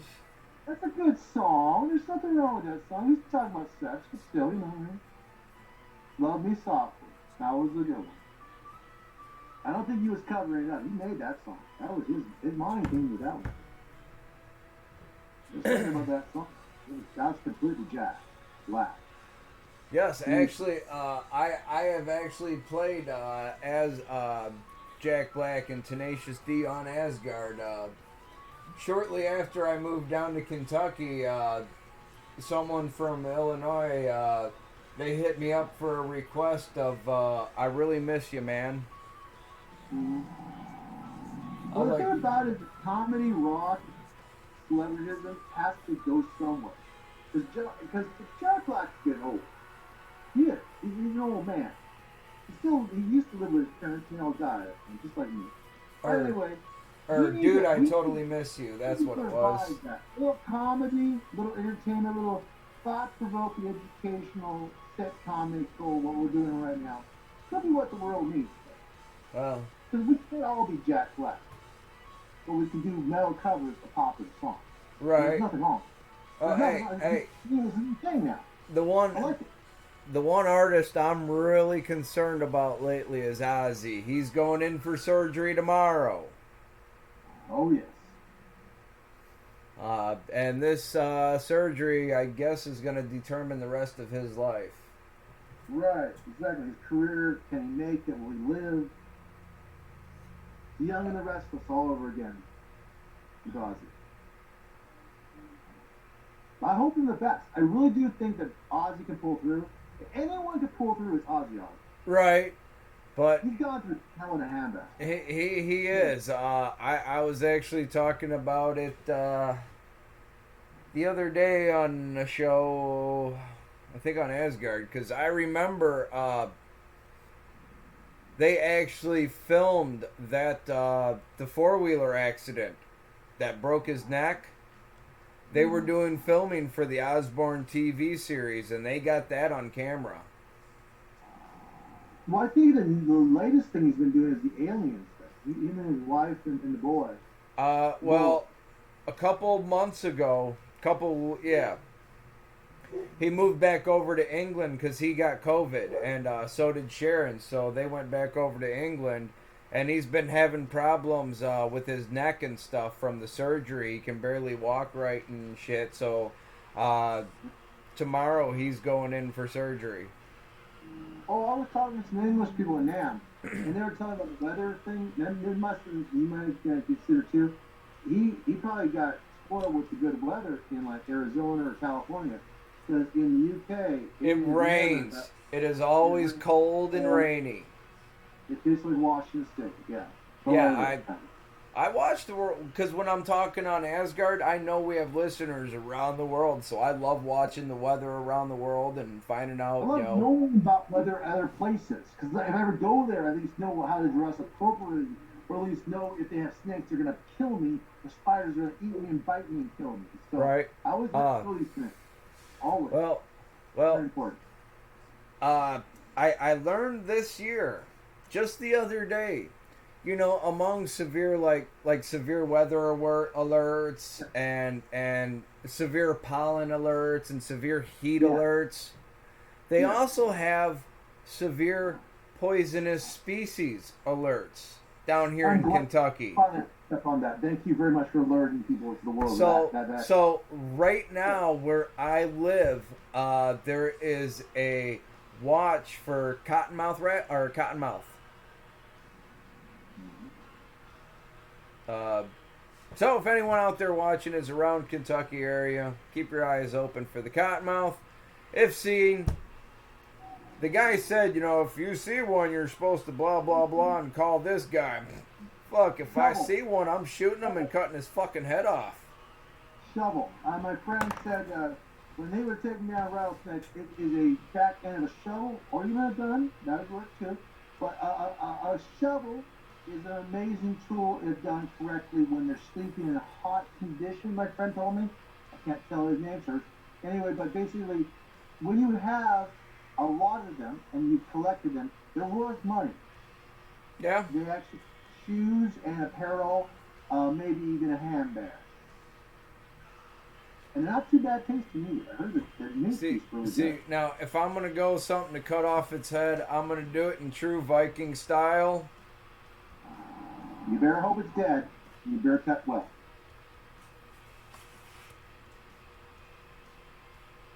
Don't mess around with those snakes. They might crawl right up that store and bite Yeah, that one's. I mean, you. That's something to think about. You know, the thing I'm worried about right now is the locusts. Locusts. I mean, with the grain being gone and Ukraine being held there and just spoiling and sitting in the war situation, and we can't get any good cereal. well, I'm worried about Ginger, locusts. Gin, Locusts. Ginger has got permission to reschedule the European tour, so they are hitting the road. Mhm. And they're also going out. They're going out on tour as planned, but it's also as a way to get information out of Ukraine. Oh, well, we get that Polish journalist, by a map, Poland right next to Ukraine. Right. And they're actually the next one that if something went wrong, they would go for. Because during World War II, they always attacked Poland, and the shit hit the real fan in the war. Right. And the Polish, and are one of the only countries, and I got this from the journalist, I think we're going to talk about, that actually kicked Russia's butt in previous wars. Uh, Poland's been known to have great warriors in battle. 40-1. Poland and well, honestly, Russia's never really won a war. Well, they're kind of like France. They got away with it with World War II because everyone else was fighting the Nazis. In a way, they got away with it. France Right. got away with it. Well, and that was the Nazis' biggest mistake, was trying to go into Russia. It's a stupid maneuver. Hitler was a moron. And if people think I'm a Nazi, I don't know how people think I'm a Nazi. I am independent. And I can tell you right now, Hitler was a friggin' moron in every aspect. From his politics to his way, he's got his popularity. He was used, and then eventually he killed the people he was used by. But Right. besides that, a Well, moron. and a corporal. Never read Sun Tzu, not once. Now, here's the thing about Hitler too. If you've ever read Mein Kampf, and then studied him, and because Yeah. Hitler actually was a genius, The but suffering part. then somehow his plan wasn't even his plan wasn't the whole genocide.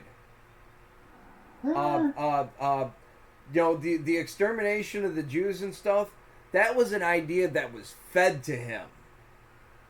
That was actually, oh god, that was And Hitler himself was so high on methamphetamines. Yes, that's true too. They basically, as the leader of Germany, he was brainwashed by people into doing the things that Germany did. In some respects, the political factor was a monarchy to a point, like most all European countries are, including Denmark. They were monarchies before they became parliaments, so blame it on the Parliament of England if you want to blame it on anything, because the Reichstag, to my knowledge, was a political figure that was very similar to a president of the United States. It was voted upon by parties. Okay, this wasn't like an out the box, I got the power because I'm a warlord and I got all this power. No, he got voted in.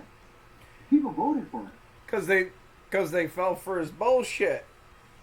Yeah, like we fall for other people's bullshit, which is politicians.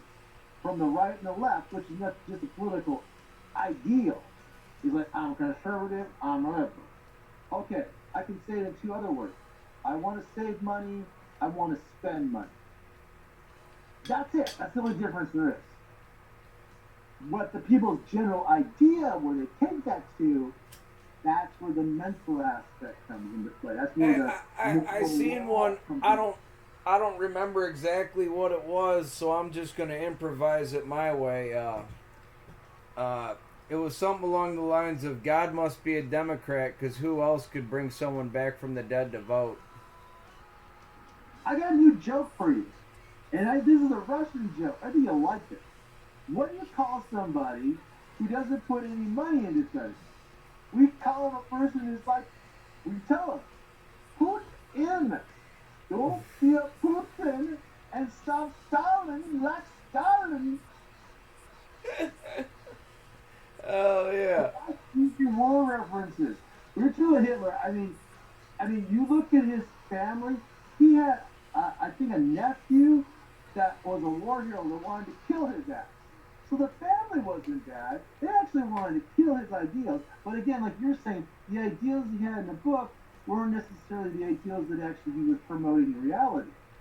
And so, if you actually do meet the concept of the suffering aspect, when he's trying to take this brown coat that eventually he's going to betray later in history, and even when he betrays Stalin, these everything he did was non-Sun Tzu. Sun Tzu would say, wrong, wrong, wrong. Right. He just lucked out to survive. You know how many times he literally got killed in so many different ways? Through World War One to World War Two. Oh yeah, they tried to kill Stalin a few times. Hitler Him and Mussolini. Mussolini, his own people tried to kill Mussolini. It's amazing. It's like Destiny's funny. I hate to say it, but Destiny's like you see Loki. Now that we got variances and stuff. It's like a friggin' time flow chart. No, I have not seen any of the Marvel movies. People can say what they want to say about it, but here's my thing about the Marvel movies and all that stuff. First off, the Thor and the Loki. I myself, I do know the stories of Odin. I am a Viking, so I really don't watch that because I like the stories the way I know them. Yes. That's to me. That's like a Christian watching Passion of the Christ. It is what's called blasphemy. Yes. It's blasphemy. Yeah. As far as the Transformers go, I like to remember the old cartoons the way I saw them back in the day. I did end up watching the new Pete's Dragon movie, and then I had to bust out the original and to watch it twice just to get my childhood back. What I couldn't understand is how stupidly rich you are to take something that was so easy to copy, and people actually made films of Starscream, for instance, or Megatron, and how badly they fucked up the images of these characters. They didn't fuck up Officer Prime. Or the character fucking Officer Prime. We're just gonna fuck every other character and most of the bad guys. And that's the only reason why you supported the bad guys if you're a kid, because they look cool, and they're on the other side, the good team, look kind of dumb. And Right. so you made the good characters into good-looking characters, and you made the villains look like a bunch of has-beens. They're shelled, in a rock factory somewhere. So Right. they all look like the character of some kind of rock creature. Oh man, and I remember. Come on. I remember when we were kids, we had the Optimus Prime truck that converts into the robot dude that actually hauled the Bumblebee, Yeah. which was an old school Volkswagen Beetle. They would have done it. They screwed it up. The Bumblebee movie, they made Starscream better to where he used to look like. But how did they kill him and bring him back? I don't know. They did the same with a few other characters like Megatron. Right. Well, and then like. This concept with me when it comes to the whole idea of where Cybertron was, the meaning of Cybertron, all that shit. Again, bad directing, bad writing. These are things not so much a creator does. It's what a rich guy who's lazy and spoiled that wants to destroy something does. That's why they destroyed the Star Wars factory because of all the different pronouns they wanted to put in Star Wars. But not as bad as Transformers. Transformers really was screwed up. And G.I. Joe 1. G.I. Joe 1 sucks. G.I. Joe 2 good. G.I. Joe 1 bad. Never. I'm not really sure about the Snake Eyes one. I haven't seen that one yet. See, I never. The only thing I watched, uh, and they did not ruin. I do watch Cobra Kai. Only That was good. because it's not like a rip off or a remake, but it's a next generation. Original character. The original Yes, character came back to the suit. That's a big one. That's lucky because the only person that died was the old man. was Mr. Miyagi, the only person not in it, and even then they make tributes and references, and they have clips from the movies in some of the episodes. I really enjoyed Cobra Kai. I can't wait for the next season to come out. Cobra Kai is probably the best sequel remake, bar none, action movie trilogy, bar none. Fact, and you're right on that. I think the worst one, movie-wise, was probably the Transformers series, but made a lot of money. The best sequel, and a lot of people say no to this one, but I'll say look at the movie in detail from the beginning to end, and you've got to look at Evil Lynn. Right. Believe it or not, my opinion, and this is my own personal opinion, Masters of the Universe was done correct. The movie. I liked it. See, I never seen Masters of the Universe either because I prefer the original He-Man. Well, it was, in my opinion, it was done correctly for what time period they made it, and it has lasted the test of time. Like, if I was to re-see it again, I would still like it. Now, I did see the Will Smith version of the Aladdin, Oh. but I'm sorry, I prefer Robin Williams as Genie. Oh yeah. I would for the anime. Oh yeah. I'm sorry, it was good, but Robin Williams will always be Genie. Yeah. That's I'm sorry, that's something you cannot duplicate, you cannot recreate. Yes. Now, There's some people that cannot duplicate. Like for instance, me or you, we're unduplicable. And Robin Williams was definitely unduplicable. I mean, I don't care who tries to play him. Good luck. Yes. You get there. You ain't gonna get there. Sorry. It's gonna be like the Fatty Arbuckle movie. No one's gonna be able to do it. Cause you know who Fatty Arbuckle was? Old school comedian way back in the day. Anybody. They've had a movie about him on the shelves for 30 years. Everyone that was slated to play Fatty Arbuckle has died. There it is. That's why he shouldn't be somebody else. Yes, but my wife has tried to get me to watch the new Lion King with Seth Rogen. Well, Yeah, good Seth Lord. Rogen plays Pumbaa. Seth Rogen, wasn't it Pineapple Express was his favorite movie I think he was in? Yeah, he was in Pineapple. He's been in a bunch of I stuff. love that movie. Was he in Half Baked? Was he in Half Baked or was it No, just he the wasn't in sequel? Half Baked. That was David Chappelle.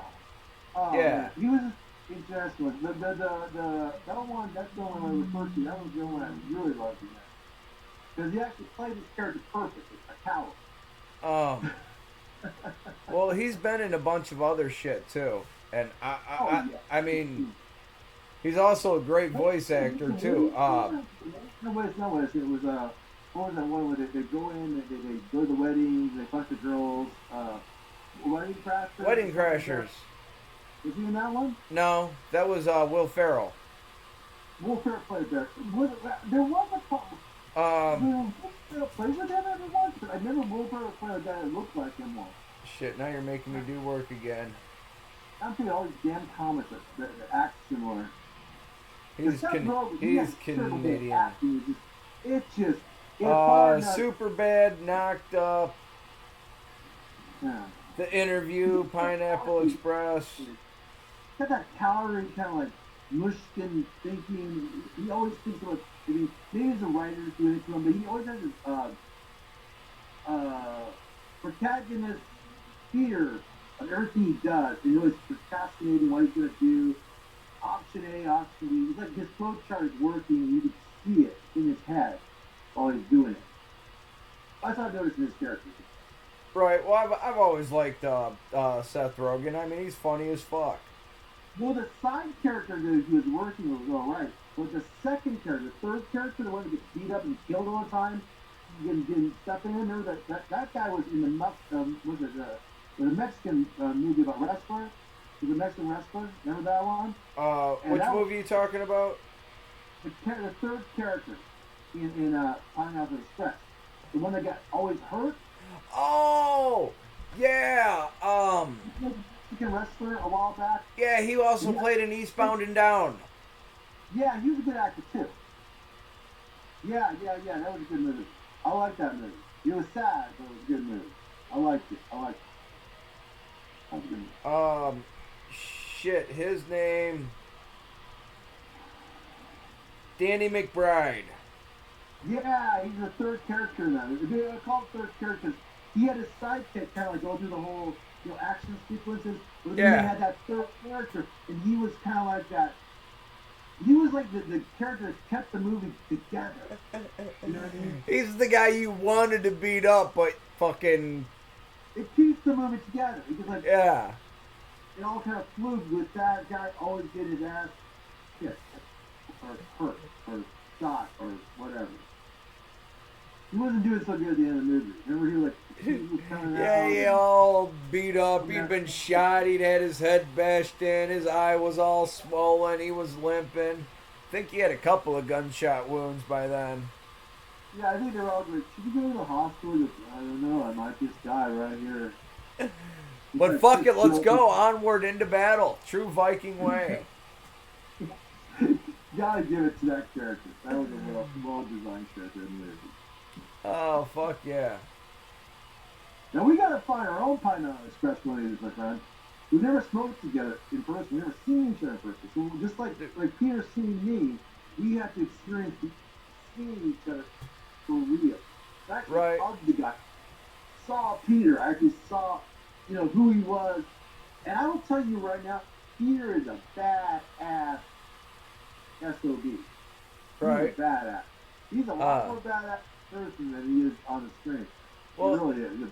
And see, here's the thing, and this is what I'm trying to work for in my job. I work for a place called Bruco Incorporated. And feel free to check them out on YouTube. One of these days I'm going to share some of the videos on Twitch and shit. But we build industrial sawmill equipment. And my brother-in-law says, one of these days he wants to get me out onto one of the sites. Because after we done build the equipment, they got people that go out and assemble it at the sawmills. And, so my brother-in-law, and he's told me some of the places where some of the mills are, up in Washington, up in New Hampshire, right on the New Hampshire-Maine border. I believe there's one in California, and he goes all over the place, so... Yeah. It's a matter of convincing the boss man that, hey, put me in the assembly. Yeah, do it, man. I mean, anybody you get to Washington. I like to build stuff. That's a pretty cool place to meet. Right. We got barbecues, and I don't even know this. We got a thing called Camp Fest.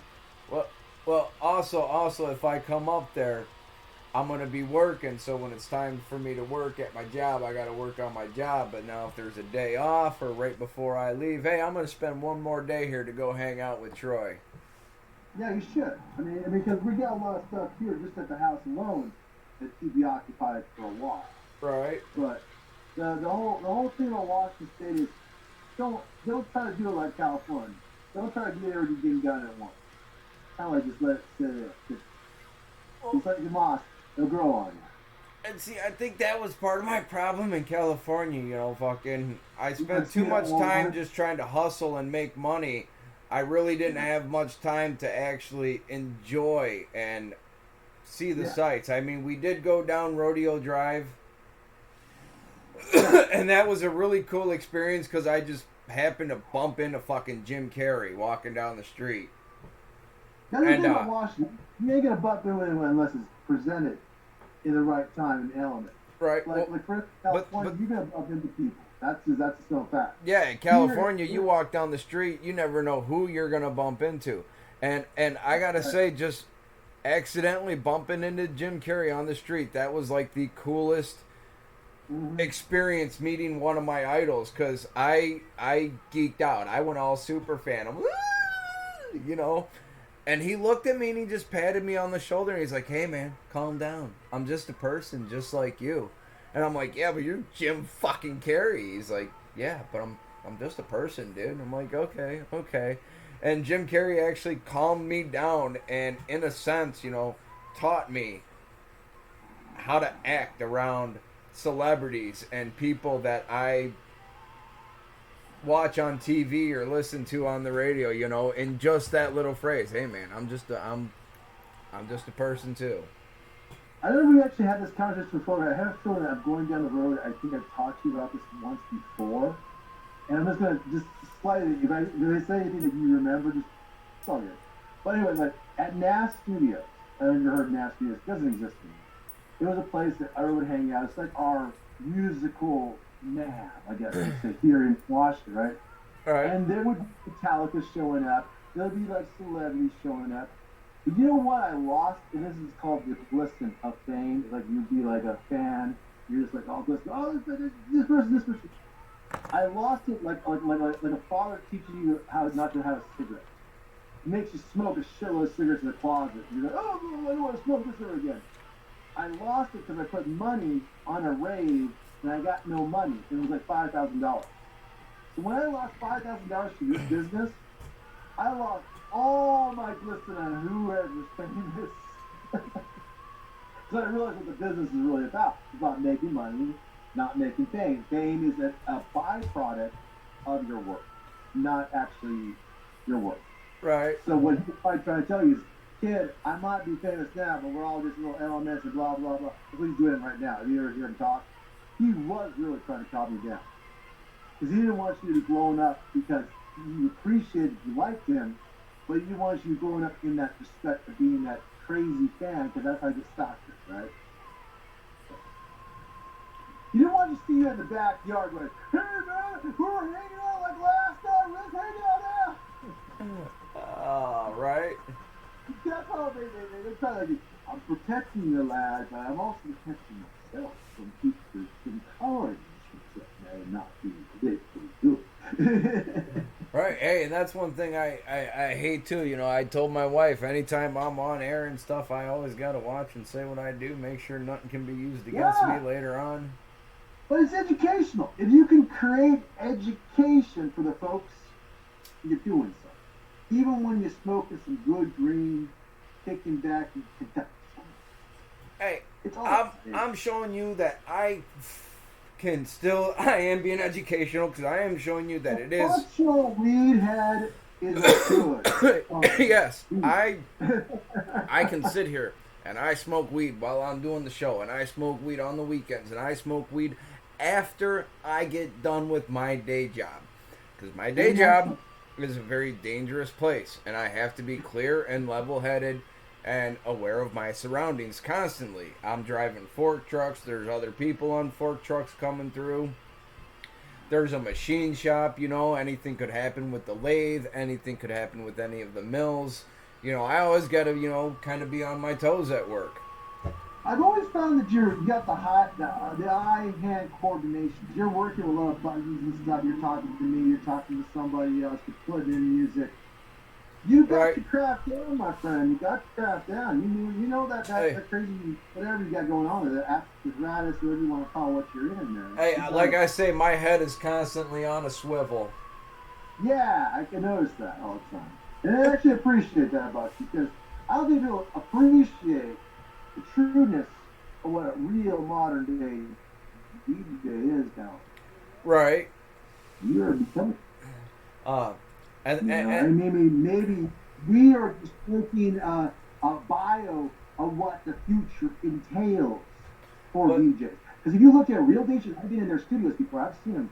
They're very artificial and have practically no character besides selling product. Right. Well, the only thing I don't like is, watching the replay and stuff. Half the time, it looks like I'm not paying attention to what's going on because of where the camera sits. That's camera angles. Content itself gives you the illusion of not worrying about it. Right. Like good old fashioned radio, when we're not seeing each other, those people, I've listened to DJs, they're uncomfortable with the camera. But I love the camera. You know that. I love the camera. I love talking. Especially looking at myself. Like, oh, I know I'm looking great because I can see myself. You know what I mean? These DJs have been doing it for 30, 40 years, in their 60s or 70s, and about ready to retire. They're afraid of this technology. Right. So you're embracing it. You're not needing an engineer. You're the engineer, DJ, entertainer, everything, while smoking pot. I mean, right. I'm sorry, well, your skill level is, if not close, if not more than Simple and Joe Rogan, because Joe Rogan has a team helping him out. Simple has a team helping out, even talking. I'm the only team member here just talking, and you got to dial in, bro. You're impressive. You don't give yourself enough credit there, Chris. You actually do have some damn good skills. Hey, I always try my best and say, if it ain't worth doing right, don't do it. You're doing a damn good job for society. That's the thing. We got more shows coming up next week. We got Peter Sermon. We got Poland journalism. We're waiting on him to get back into Poland to get back to us. Oh my God, I got so many artists.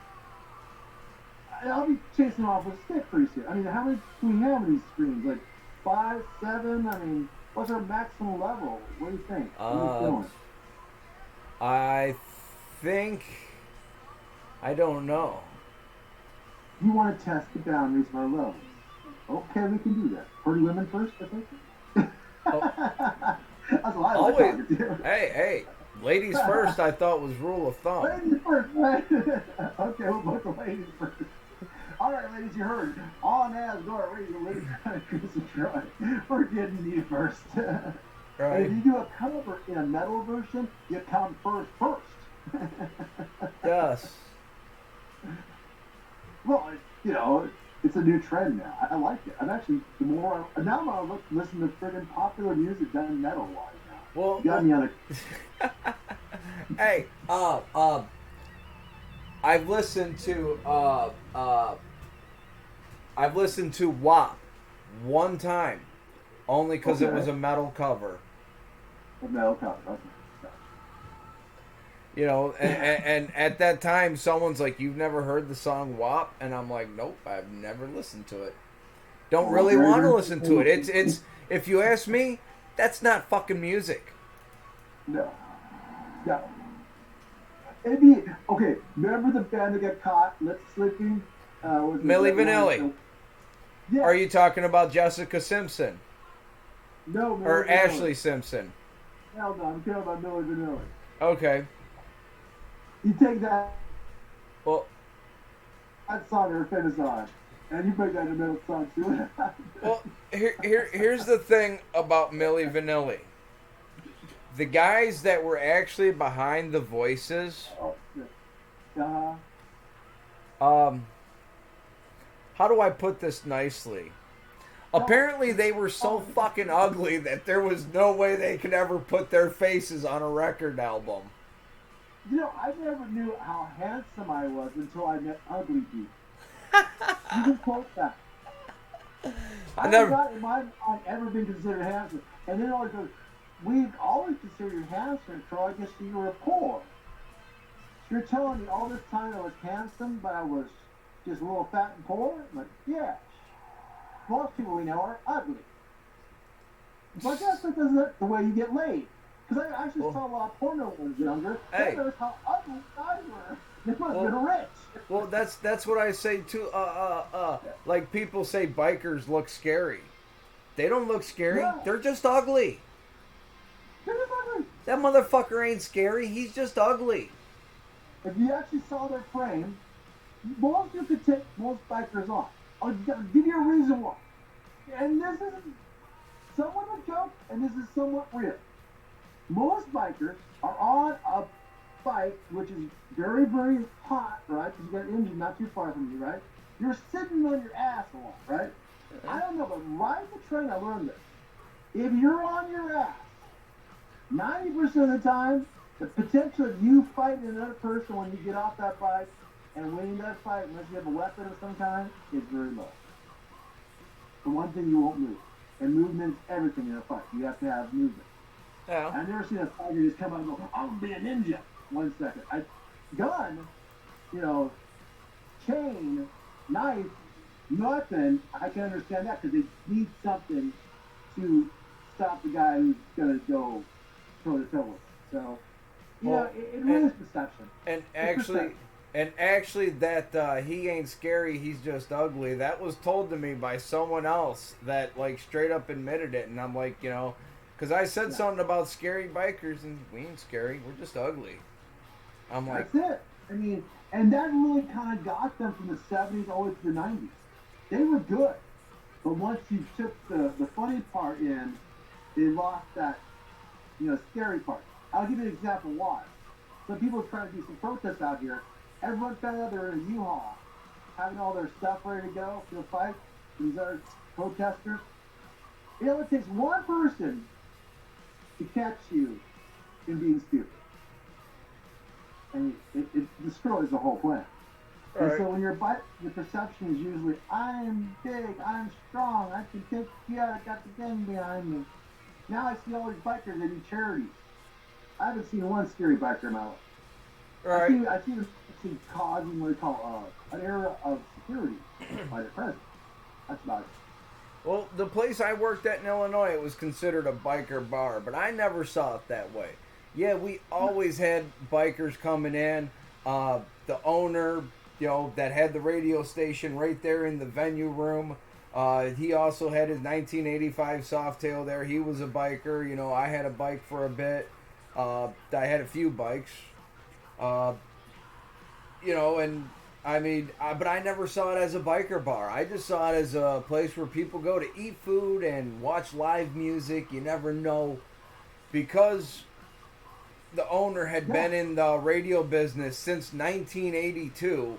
He literally knows. He knows everybody, and you never knew who was going to be walking into that bar. And I've met Joe Holkstrom of Collective Soul, Joe Holkstrom of Whitesnake, Brandon Gibbs of Collective Soul. Slipknot was in there one day. Vinnie Paul came in to watch hockey and have a fucking Italian beef sandwich. You know, so fucking. I think there'd be a larger population of bikers coming up because of the gas prices. But yeah, I mean, we also hosted runs, poker runs. You know, so anytime you see a group of bikers out there on the road, they're probably raising money for some kind of charity. Always remember that. That's what I said. The perception has changed from 1960 to 1980 to now. There was definitely a certain mentality of what a biker was back in the 80s, 90s, and there is now. Big time. No, I still, you know, I know a lot of club people and stuff, but I would never personally want to. There was one club I would have loved to have joined, but I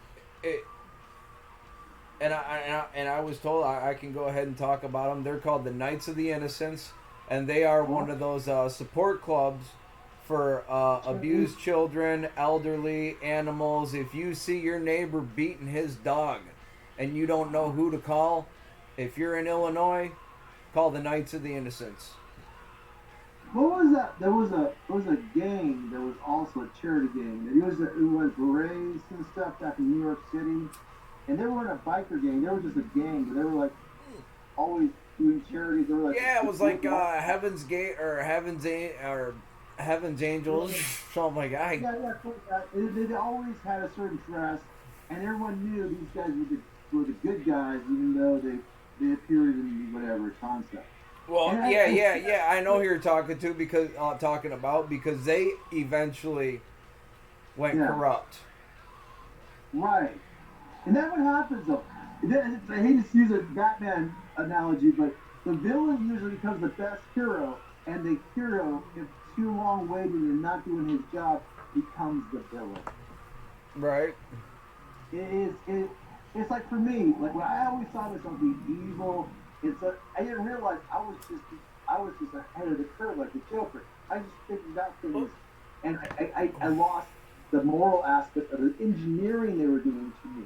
Because a lot of people, I don't know if they know it or not, when you got grades, they were trying to test who they can pick to evaluate and study from. They didn't want to pick from the dummies or the morons or who didn't get it. They wanted to pick the people that do the homework and can follow their programs to the letter so then they can control them when they're older. And I figured that out a long time ago. Right. Einstein figured that out. Believe it or not, why do you think that F's in his freaking class? It wasn't because he was dumb, because he wanted to tell them how smart he was. Or show what he was doing. There's a certain amount in writing and being a creative artist that's the similar aspect. You never want to show them everything you know. It's an old mob saying, don't tell them what you think. And if you know a lot, you can tell them a little bit. If you tell them everything, their minds will either blow or they'll get scared. There's an old saying about aliens. You don't fear the alien, what it looks like or what it's made of. You fear of what its intentions are and the unknown factor he is a space alien. It's the fear.